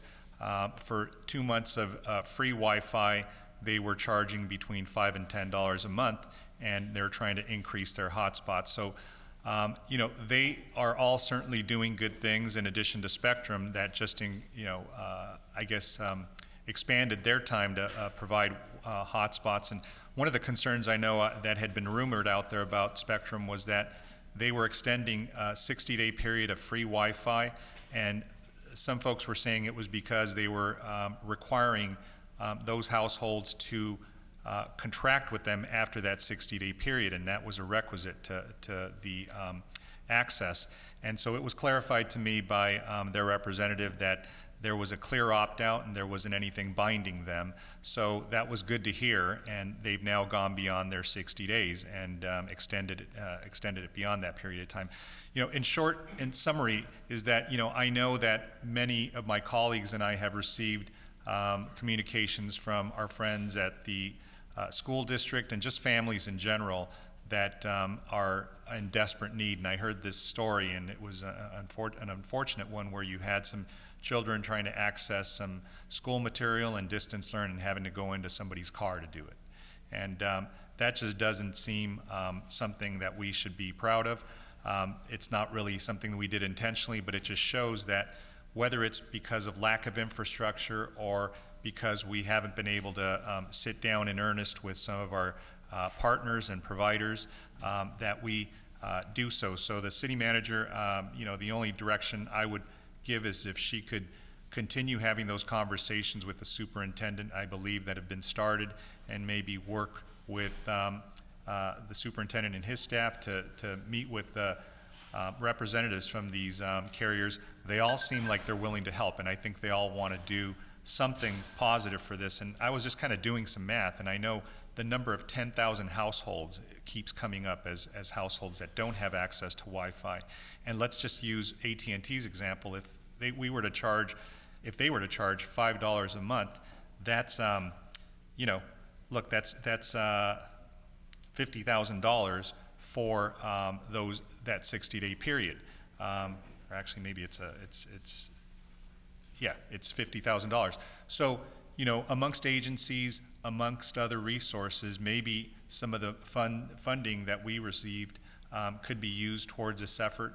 I don't know, but I guess it's a matter of just thinking creatively. And so, look, I'm not going to say more. I just wanted to make sure that this topic doesn't get away from us, because it really does shine. And unfortunately, this unfortunate divide between, again, those who have and those who don't. And sometimes it's just a function of where you live, the infrastructure isn't there, or maybe just affordability, that folks just don't have money at the end of the day to be able to pay for this service, and who's suffering are our children. And so that was something I just wanted to present for everybody's consideration tonight. Thank you. Let me comment on that briefly, and then let's continue to get other comments. I know that the county recently received $554 million, to spend on COVID-related expenses. To me, this is certainly one of those expenses, and maybe ultimately, we can improve things in such fashion that when we come out of this, that we address this, divide that exists or lack of access. I know I was talking to OCTA and saying, well, why couldn't we park potentially buses at certain school sites or neighborhoods and, send out, temporary signals to many of the students around those areas? Because right now, I think we're frankly in educational meltdown mode because some students don't have access. I think the district has taken the position that they're, just going to try to figure it out, but while they figure it out, it's all frozen. So, talking about, test scores dropping and kids not performing, yet in other parts of the county, I know, maybe the access is better and we're not facing, the loss of really what's going to turn out to be an entire school year. So maybe we take this opportunity to actually do something.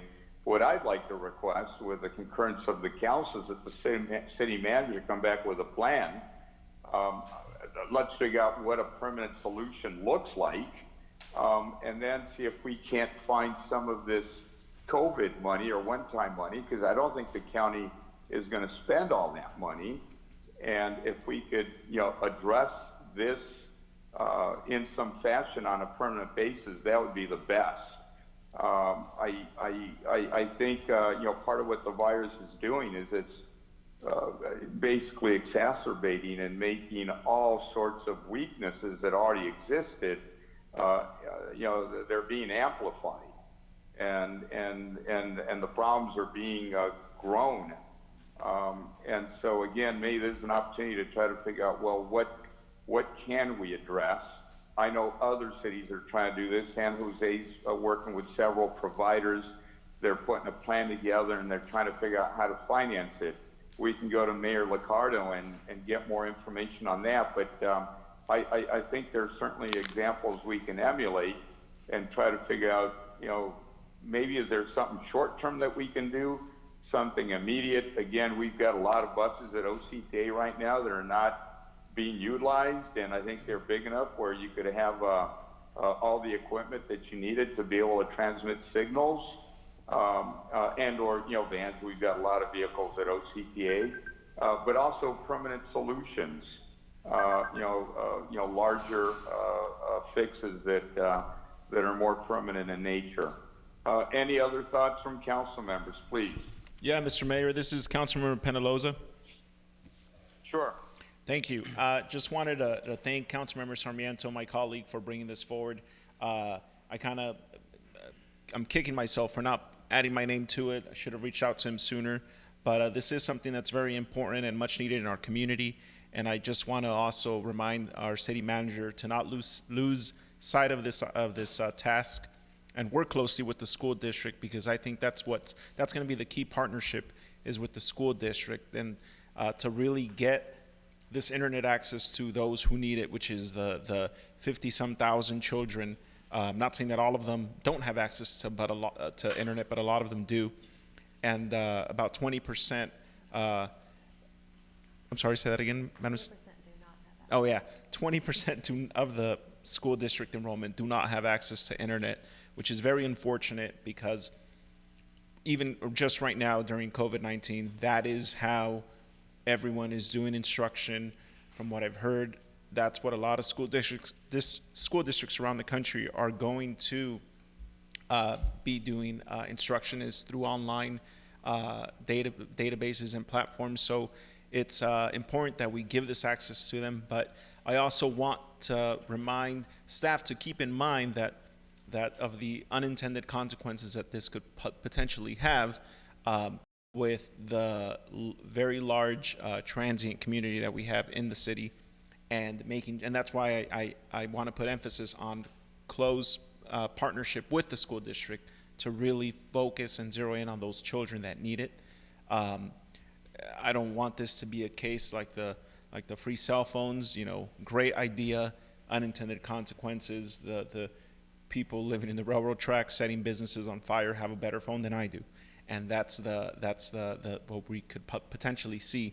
But this is very important. I'm all on board. Let's use the cell phone providers that want to put cell phone antennas on all our light poles. Use them to our advantage. Work out a deal with them, just like my colleague mentioned. See what kind of agreement we could come to provide free or very low-cost internet service to our residents. And that is it. Thank you again, Councilmember Sarmiento, for bringing this forward, and Mayor Pulido for the county fund suggestion, which is also important, and I'm supportive of. Mr. Mayor, quick comment. Thank you for that. Quick comment. Go ahead. Thank you, Mr. Mayor. Go ahead. First off, thank you, Councilmember Sarmiento, for bringing it up. For the last few years, I've had a couple of meetings trying to, with different department heads and people that work in this industry, and for some reason, we could just never get it off the ground. The issue of money always came up, and we were trying to do the underground wiring. Now we got small cells, and it's a great point what Councilmember Peñalosa was just saying, that regarding the transient community that's out here and all the phones and using up maybe some of the Wi-Fi.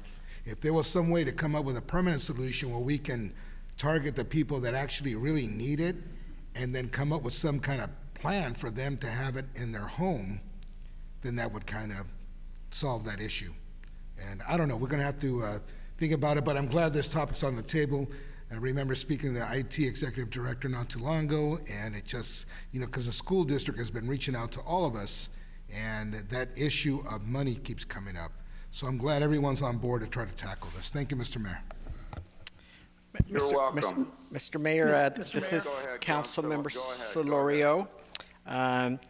I thank Councilmember Sarmiento for bringing this forward, and I think we've all been active, promoting the Wi-Fi opportunities that are for our community. What's interesting is that Councilmember Villegas and I think about 3 years ago, we had one or two joint use meetings with the school district, and I raised this issue because it's an issue that I care a lot about, and they're all, oh, we got it covered. We have Wi-Fi at RL schools and throughout the city, and no problems. We don't need your help. And we're all, okay, because at the time, as Councilmember Villegas was saying, we're looking at a smart plan where we might do fiber the way cities like Santa Monica and others have, and the idea there is as you're rebuilding streets to put in your own fiber so you can have your own network. That might be something that we ask our Public Works team to look at again. Similarly, as we were buying the light poles from Edison, the infrastructure that we had with light poles was that so that there'd be the capacity to add Wi-Fi from those light poles that we own, and so maybe staff can also give us an update on what that means and what that would cost.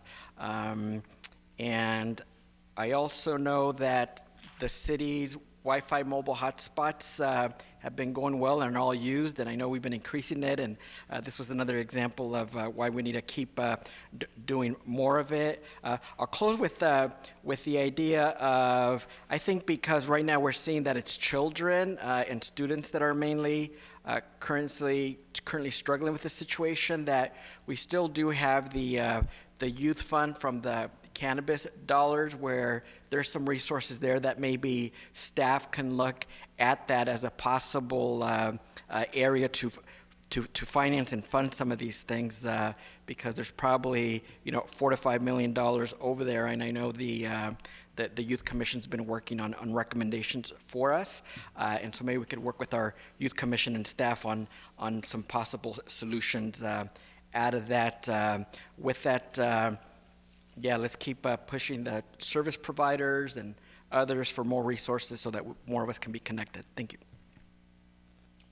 Thank Mr. Mayor. you. Go ahead. Thank you. I want to thank Councilmember Sarmiento for bringing this forward, and I think all my colleagues had some very insightful comments regarding this. I think that as the capital city of Orange County in the 21st century, we should definitely do our best to tackle this issue. As we talk about infrastructure and how to do the physical construct of a network like this, I would also like to ask our staff to also consider ways to partner with our existing providers to get service to the folks that most likely cannot afford this. Because I think what we have been hearing is that there are folks that, there's a special discount or a deal, but then there might be a bigger commitment. Now, I know that my colleagues have talked to some of the providers to, get past that issue, but I think that there might be a way that our staff, maybe it's something that, again, through a partnership, maybe similar to how we handle trash services or other services where we have providers come in and we're able to work out some sort of arrangement with them to provide it at a certain level for our residents. And hopefully we can be pioneers in that arena, but whether it's physical infrastructure or whether it ends up being some sort of arrangement that we can work through with the providers, either way, I appreciate this idea and goal being brought forward to us. So again, thank you. All right. So with that, why don't we go on to the next item? That's, I believe, go ahead.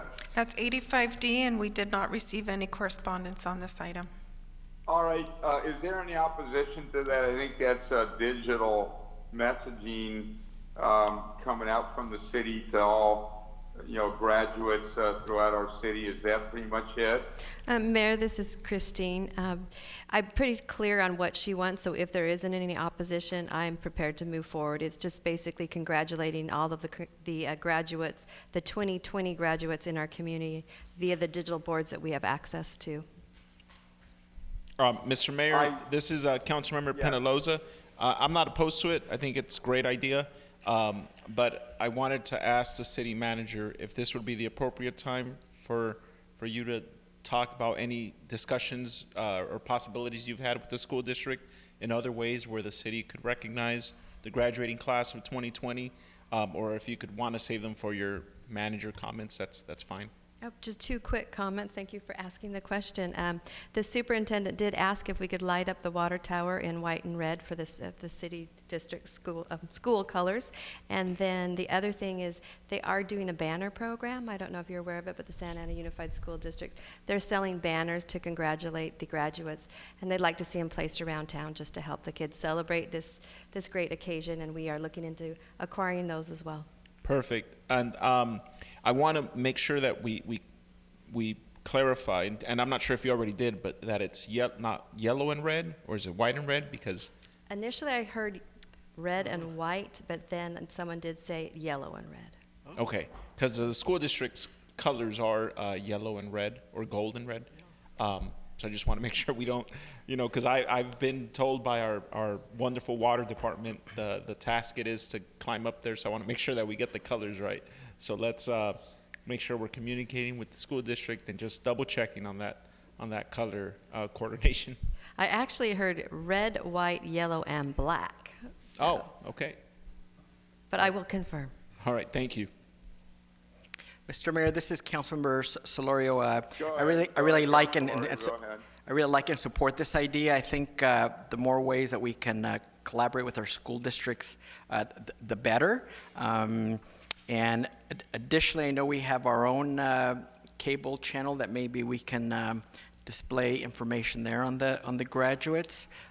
Also, we do have about 6,000 students that attend schools in the Garden Grove Unified School District and Orange Unified, a few in Tustin. So to the extent that every now and then we can include their colors and logos and students as well, that's important as well because they are a big chunk also of our student population.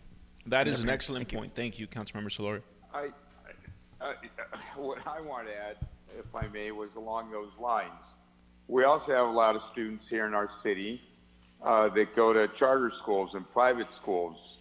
They're a very significant population. I think we are happy for all graduates. So to the extent, whether it's SOCIA or Mater Dei or the Samueli Academy or Ednovate or, some of the other schools, the Calvary Chapel schools. It's amazing the number of high schools and schools in general that we have here in town. I also know we have Tustin Unified in portions of the city. Some of our kids go over to Orange Unified. There's a few areas that are even in Irvine.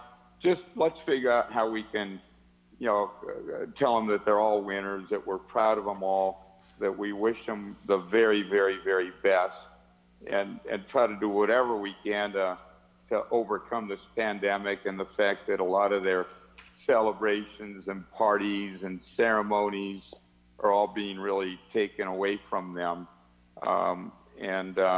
Again, I think the more the merrier. Let's task the city manager and the rest of the city staff to keep coming up with ideas on how we can tell all our graduates how much we appreciate all their hard work and their accomplishments. So with that, Mr. Mayor, where are we? Mr. Mayor? Yes.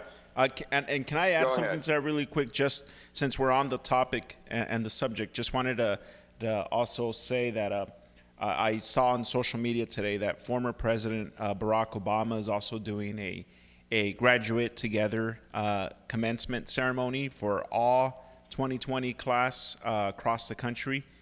So just wanted to make the public aware to look out for that. Be a nice commencement speech by the former president to include everybody graduating this year. And it's graduatetogether2020.com. So just for Thank you for that. information. Thank you. Thank you. Now let me turn our attention, if I may.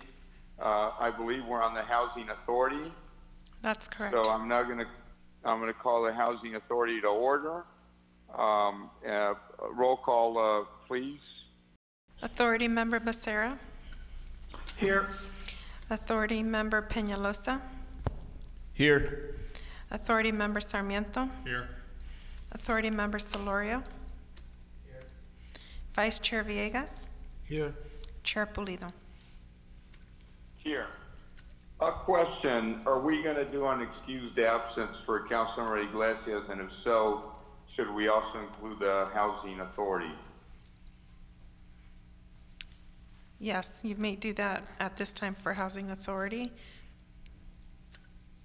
And I think if we're going to do it, we should be fair and do the council as well.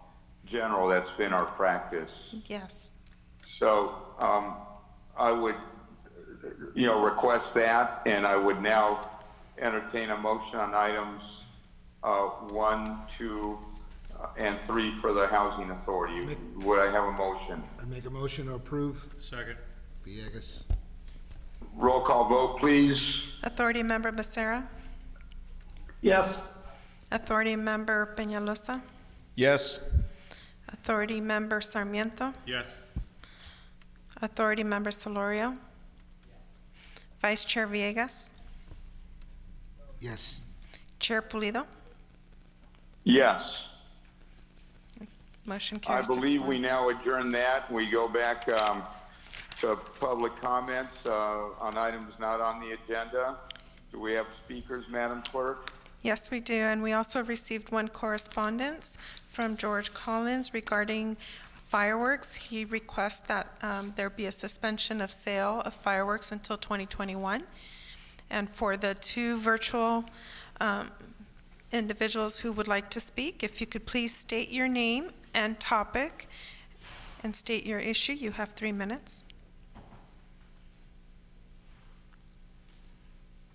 You have been You have to unmute them.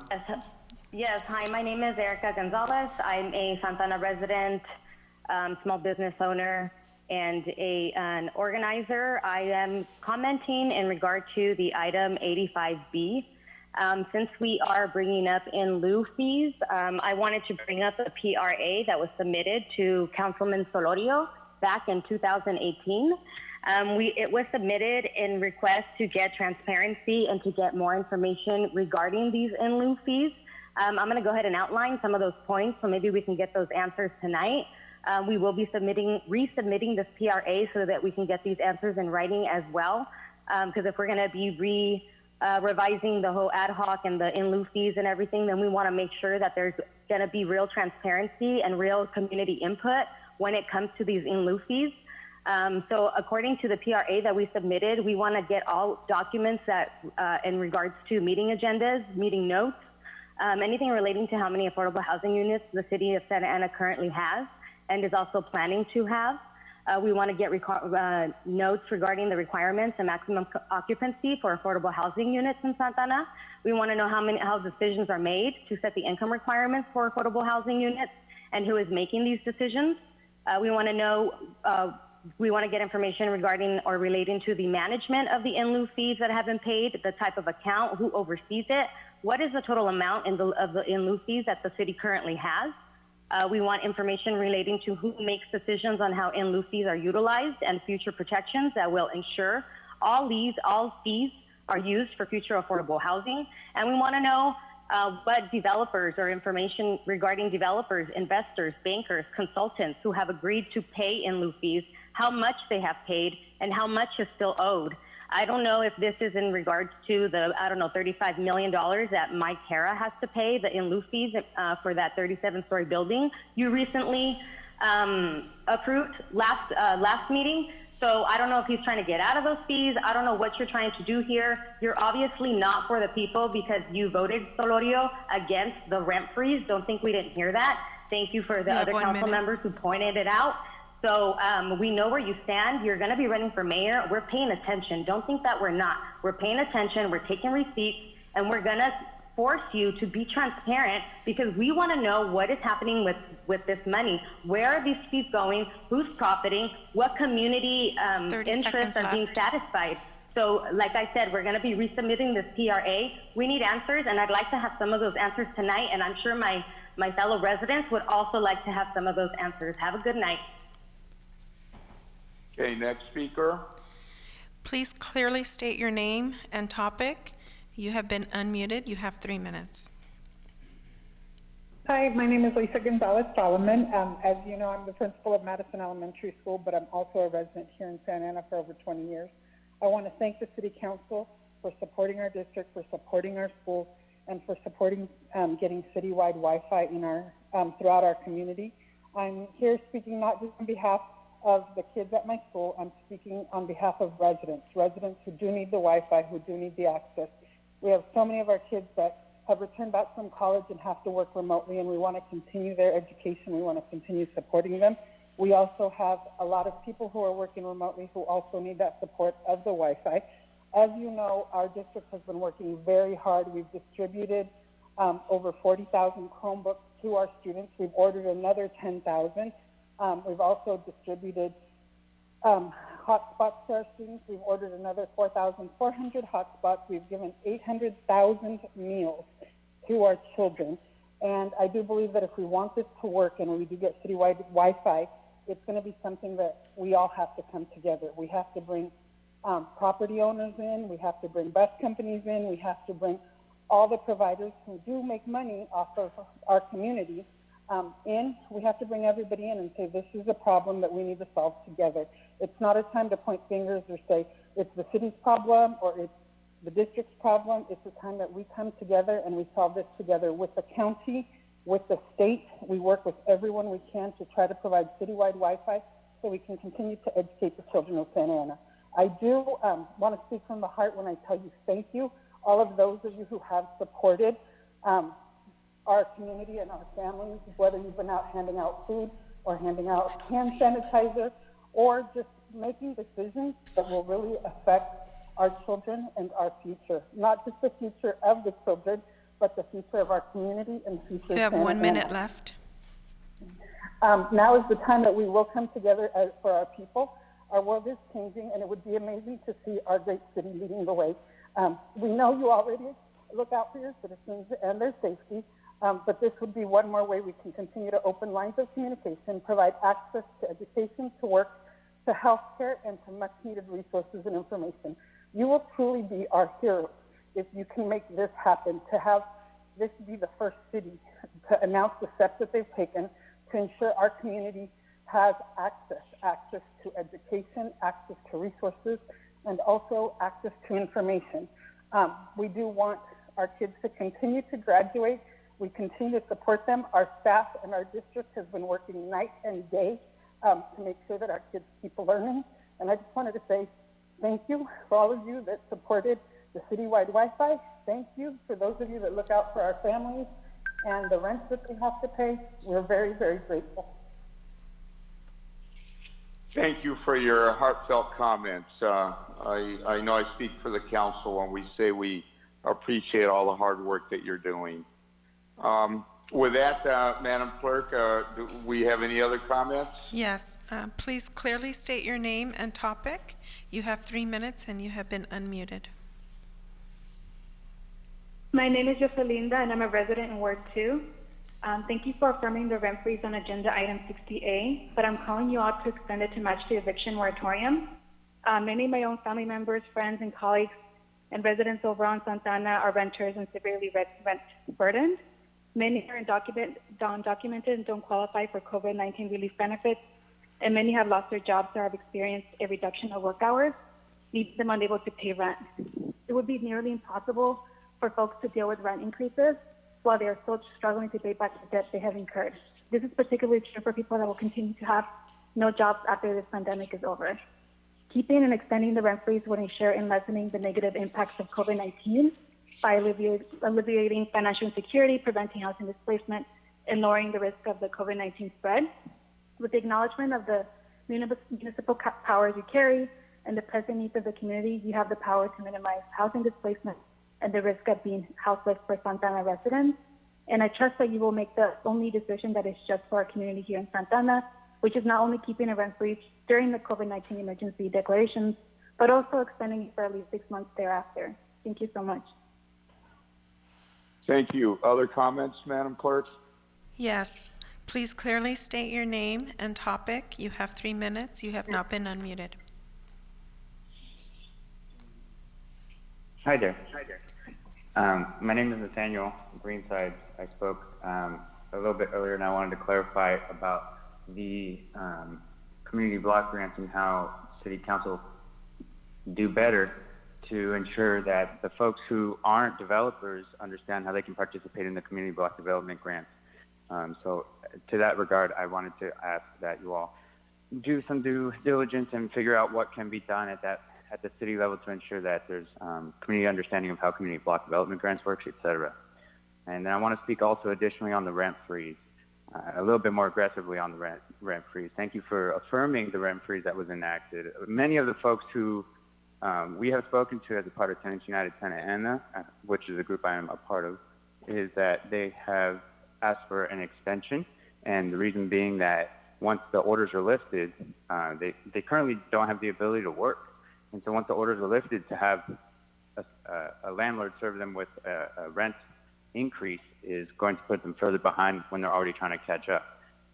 And then on top of that, the way also that you all can do that is that you have the powers to do so.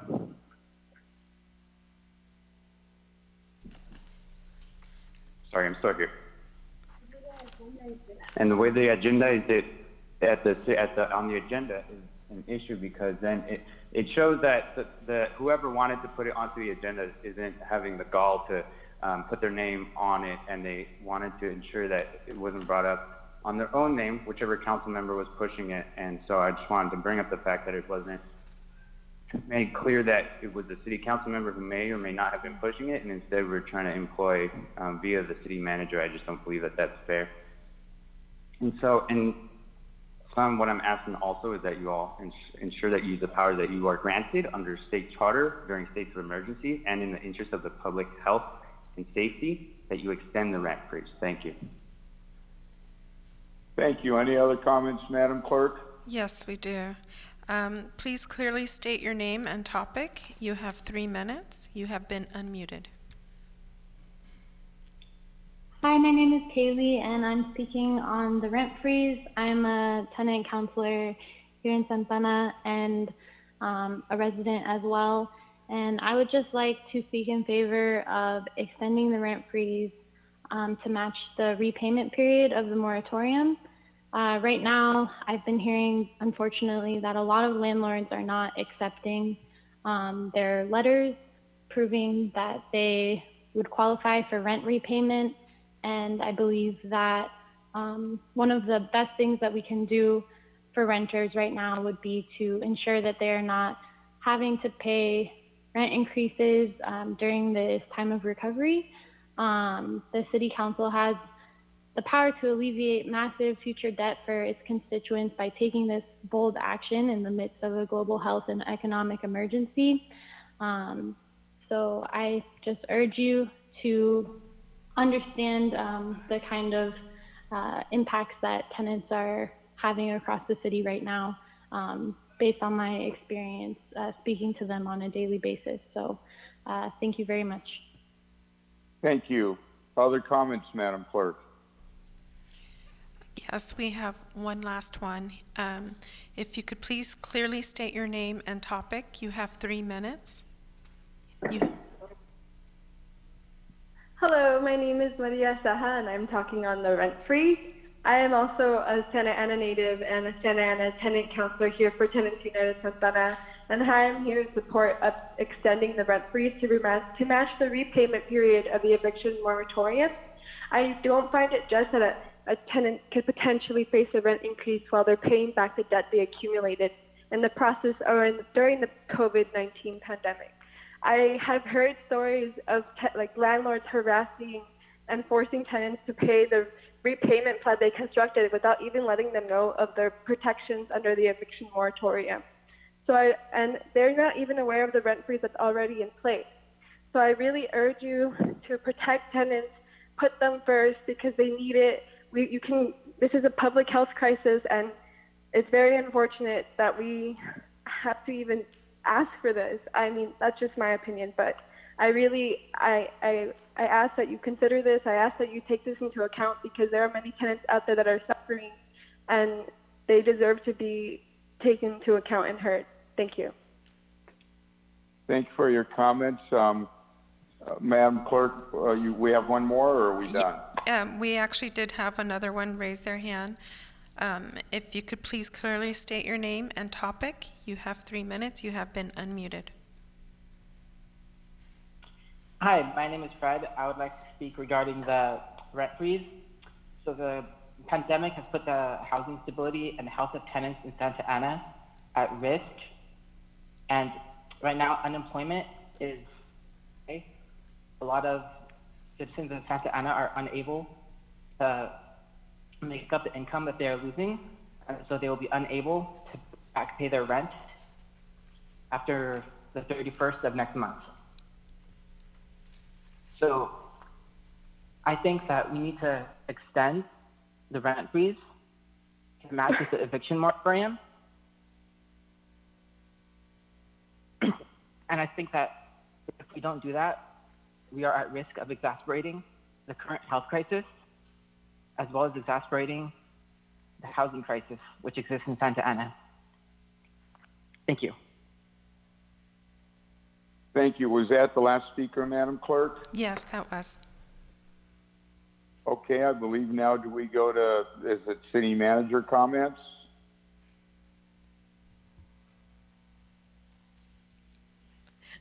Yes. That's correct.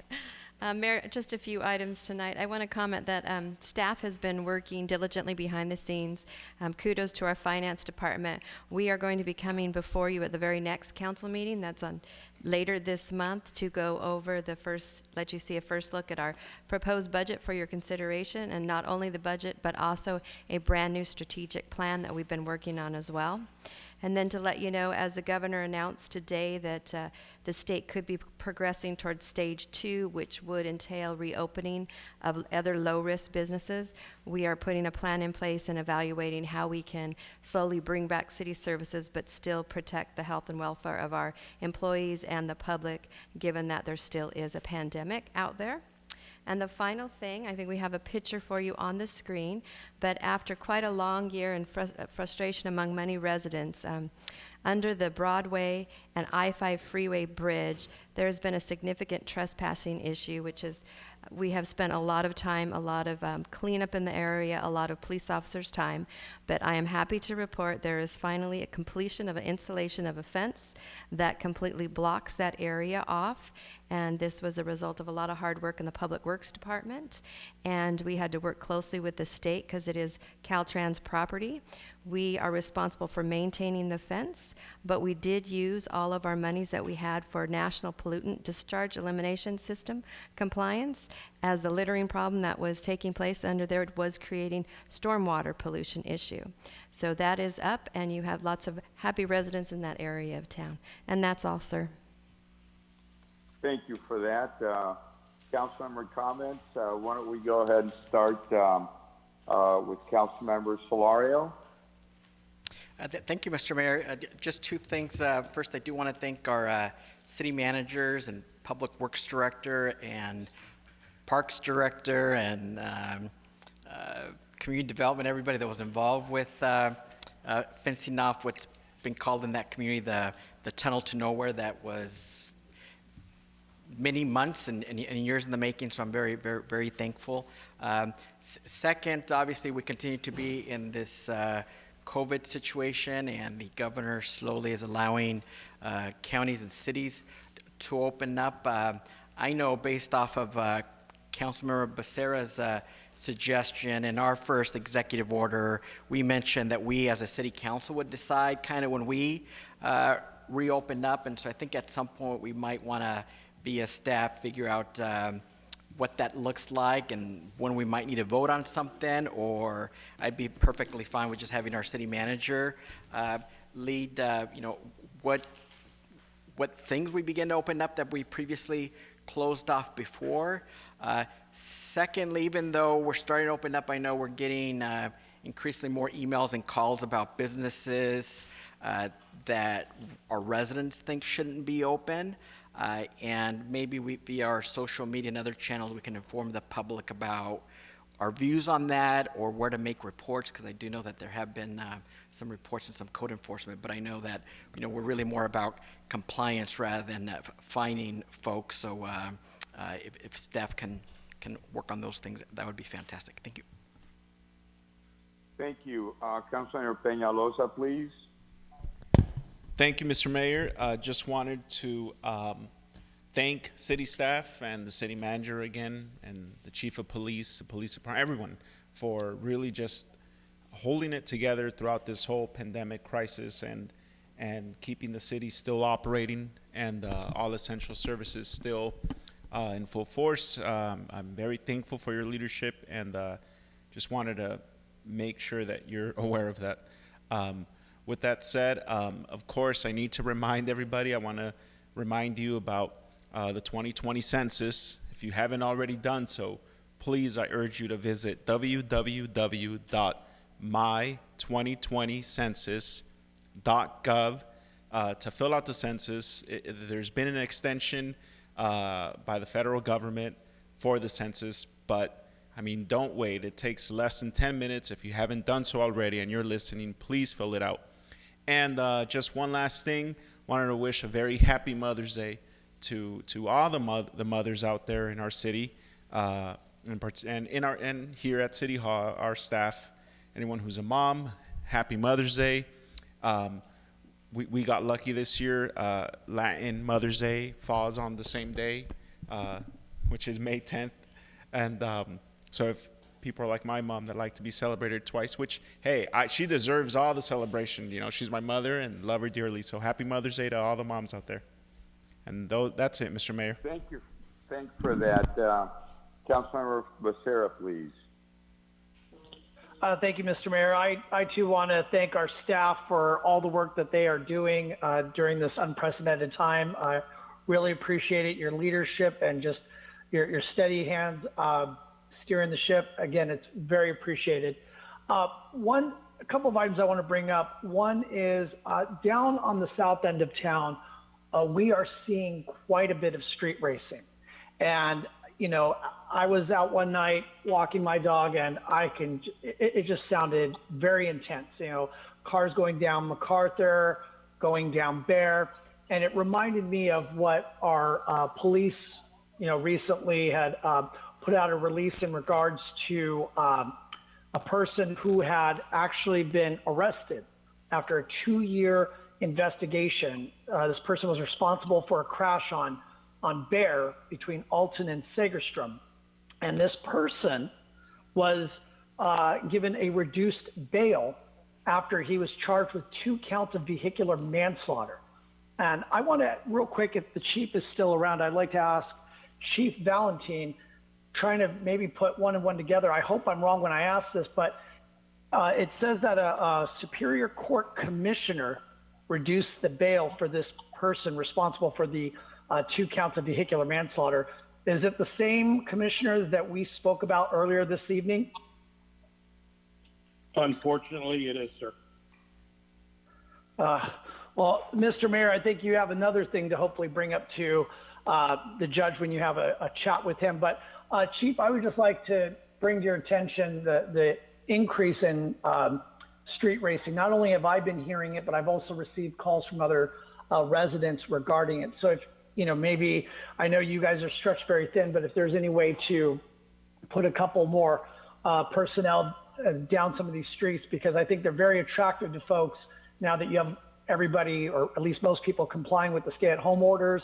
The streets are very attractive for racing, and as we've seen with that accident on Bear, it can be very dangerous. So I appreciate any help you can provide with that.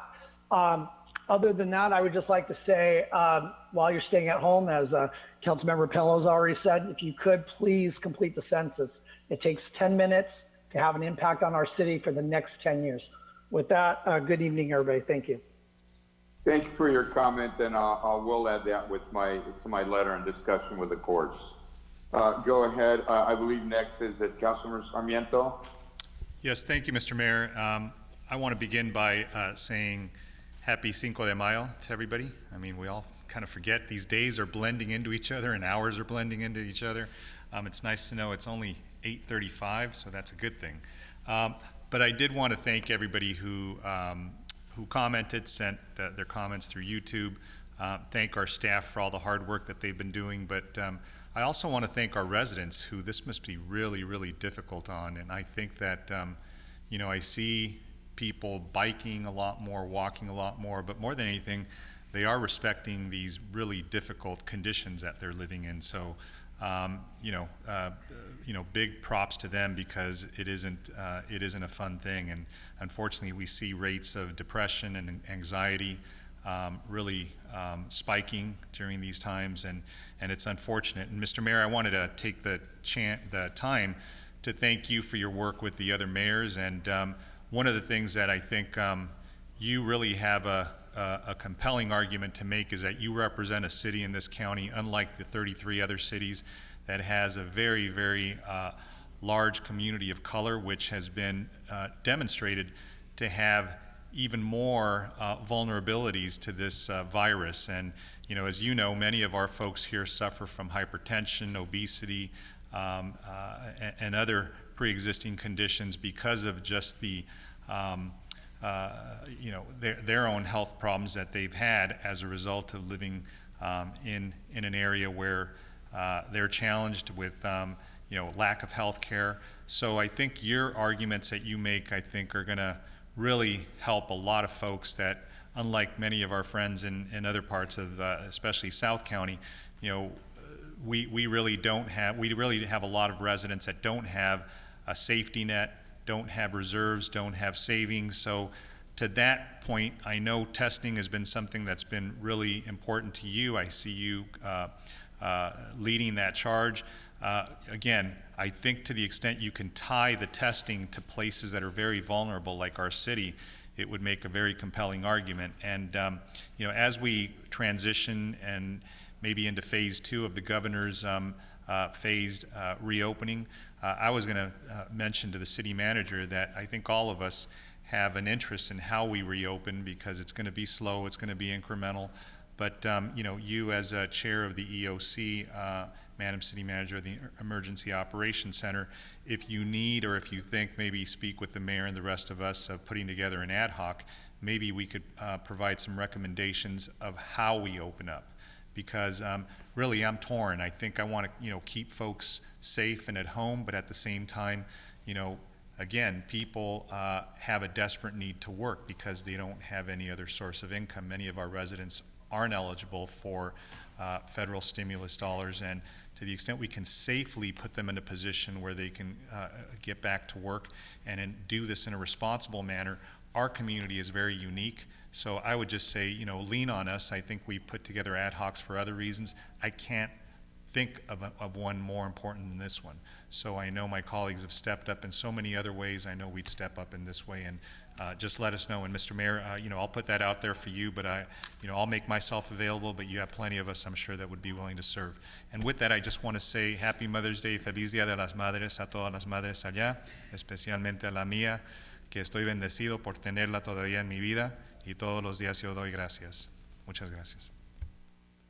Thank you. Thanks for your kind comments, Councilmember. I'll address them in a moment. But first, Mayor Pro Tem, please. Thank you, Mr. Mayor. First off, I want to start off by thanking everyone who reached out to me in regards to my father passing about 10 days ago. I received a lot of phone calls, emails, text messages, Facebook comments, cards, flowers, and even emails from the public to my city account.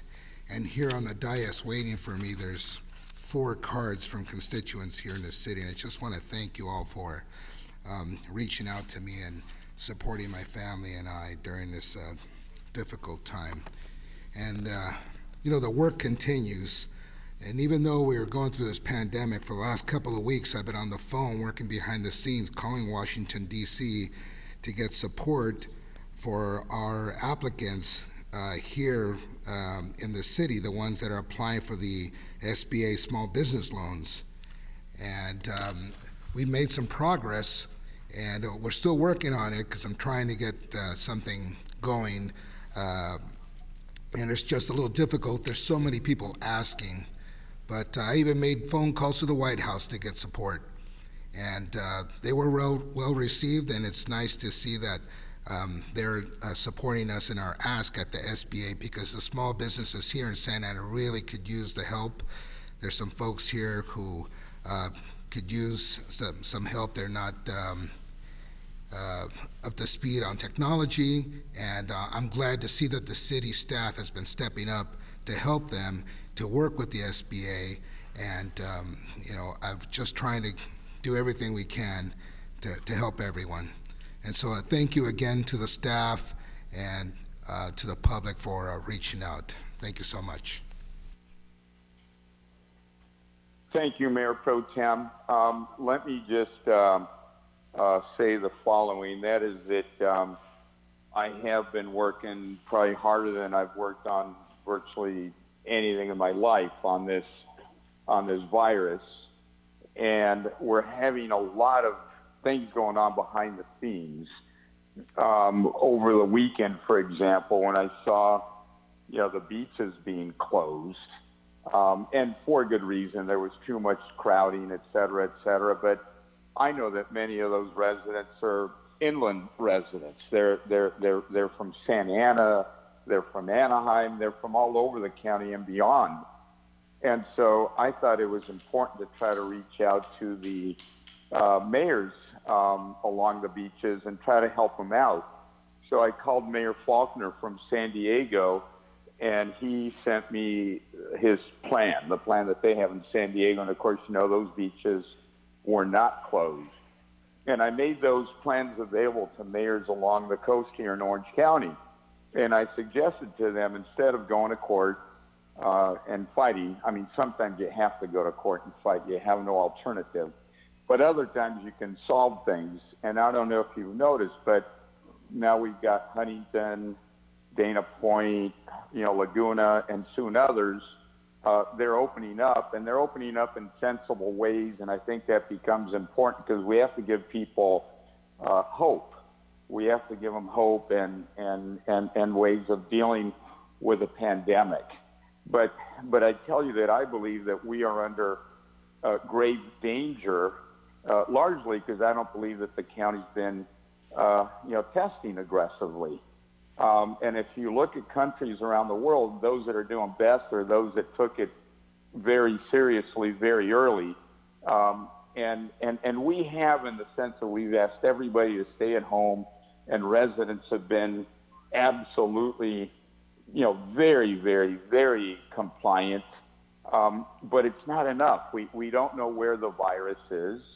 We're not doing real contact tracing. We're not even doing significant testing.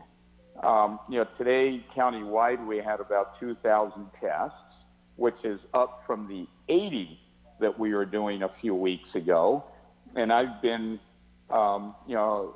really trying to alert everybody I could. I finally got a chance to speak to the governor, and governor couldn't believe it, that in a county of 3 million plus people, we were testing 80 people a day. And we've been doing that for a long time. Today, I think we're finally approaching, 40,000 tests countywide since the inception of the virus. But imagine 40,000 tests in a county of 3 million. It's very, very, very little. We're barely over 1%. And so I want us to consider taking action, because even though we're going to begin to open up, and it's important to do so. And by the way, in opening up, I want to share with the council something I'm sharing with mayors across the region. That is that Mayor Garcetti, looked at 50 different cities around the world and how they've come up with plans on opening up. And by the way, like it or not, we're all in this together, meaning Orange County can't break off from LA County and just say, well, we're going to do our own thing and we don't care at all about LA. Our people work, they travel, they live in different cities. We have a lady here in Santa Ana that has a catering truck. She gets up in the morning, she goes from Santa Ana to San Juan, to Mission Viejo, to San Clemente, then she goes to Downey, to Whittier, and then she comes back to Santa Ana. That's one lady in a catering truck. We have to help that lady make sure that she's safe, that she's not infecting others, and that she's able to keep her job. Anyways, where I'm getting at and what I'm getting to is I've asked the city manager and city attorney to look at the possibility of having our own health officer. It turns out Long Beach has their own health officer, Pasadena does.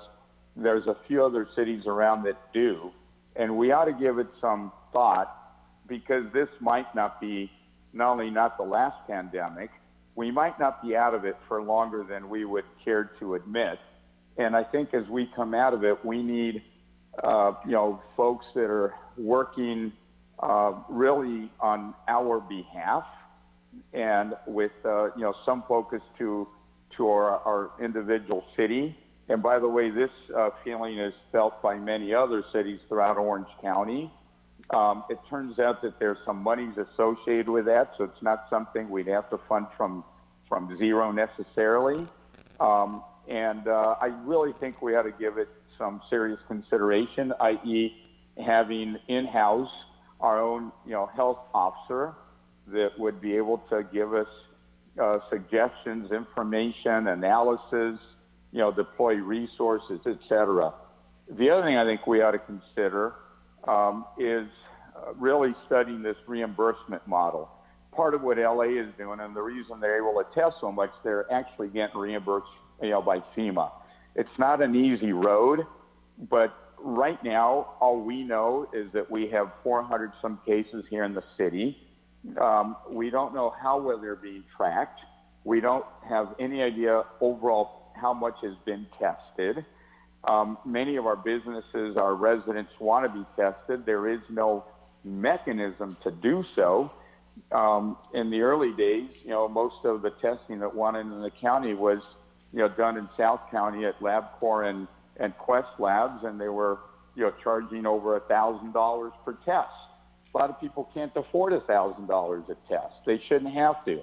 Now, thank God, the prices have come way down, but there's other cities like Irvine that are trying to test every resident in their community. The mayor of Carson, he's found a nonprofit that's agreed to test about 1,000 people a day in Carson. they have a population just under 100,000 in about 100, in a matter of not too many days, less than 100 days, they're going to have every single person in Carson either tested, or if they don't want to be tested and they avoid it, but at least it'll be available to that community. We are very dense. Remember, we're the fourth densest city in the country. So, we are a tumbleweed. If it really starts to catch fire, we could really catch fire more than other cities around us. We're not there yet, but we don't have it under control yet either.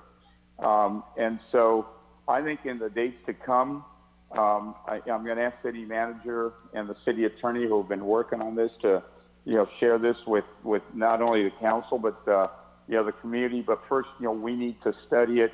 We need to give it thought. We need to understand what it means, and how it'll help us, I believe, come out of the pandemic in stages that make sense, in a coordinated fashion. We're not an island. We have to be working with our neighboring cities and neighboring counties, but we do have to be more aggressive in terms of what we're doing. As people call us and they ask us, when can we open up? When can we go back to work? When can we walk in a park? Are our schools ever going to open up? If they're going to open up, how are they going to open up? We need to be, aggressively working on these things and leading as effectively as we possibly can, because our communities, our society needs us right now. This is a silent enemy, but it's one of the most powerful enemies, I believe, that we've seen. And look, we don't really know. Meaning, there are some that I encounter that say, well, maybe the mortality rate is much lower. And maybe it is. But until we test and we have better information, we don't really know what's happening. We do know that in New York, they figure about 25% of the population has already had it, and most of them survived it. So maybe it's not as dangerous as it would otherwise seem. But until you have information, everybody's just guessing. What we do know is that a lot of people have already died, and this is potentially a long way from being done. There's countries like India that I believe have only just begun. Even though, it's not penetrated deeply, once it does, it's going to be very hard to stop in certain environments. But here we're in Santa Ana, middle of Orange County. Believe me, Mayor Sidhu is very worried about Disneyland and all the hotels and the convention center and the economy. What are they going to do? I mean, I got a call from the California Angels saying, Santa Ana is a very important community to us. There are a lot of baseball fans here. Well, a lot of Angel supporters here. What can we do to help you? So I think right now as a council, we need to be talking more to each other about this issue, coming up with more ideas, and figuring out how do we work not only as a city, but effectively as a region. And right now we're not getting, strong support from other sectors, in particular the county. They're sitting on $554 million. And the only reason they have that money,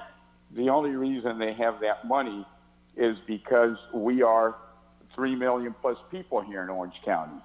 Now, I would, suggest to you all that we're a very odd county in the sense that the county only has about 135,000 residents, yet there's over 3 million people in the cities. So I would argue that money should be going to the cities where the people are. We didn't receive it because we have a lot of bike trails. We received it because we have a lot of people. Most counties have the majority of the county as unincorporated land with some incorporation within it. Orange County is a county at a different moment in time, and we ought to consider what that means. And I think, again, having our own public health official is maybe simply, a first step in trying to maybe reorganize the county a little bit and trying to be readier to respond to things such as this pandemic. So with that, thank you for your kind comments. I will, soon get you this plan that Mayor Garcetti has put together. We all gave a little bit of input, but really he did it. They looked at 50 cities around the world. I think he's got a good idea. We're trying to coordinate with the governor. It's not good when the governor does things that are not in coordination with cities.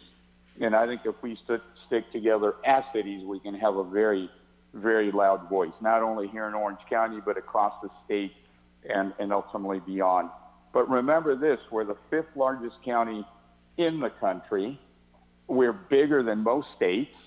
We're bigger than most countries in the world. If we were a country, we'd be somewhere around 45. And we have a lot of resources. We have to insist that they be deployed efficiently and correctly. So with that, let me just thank you all.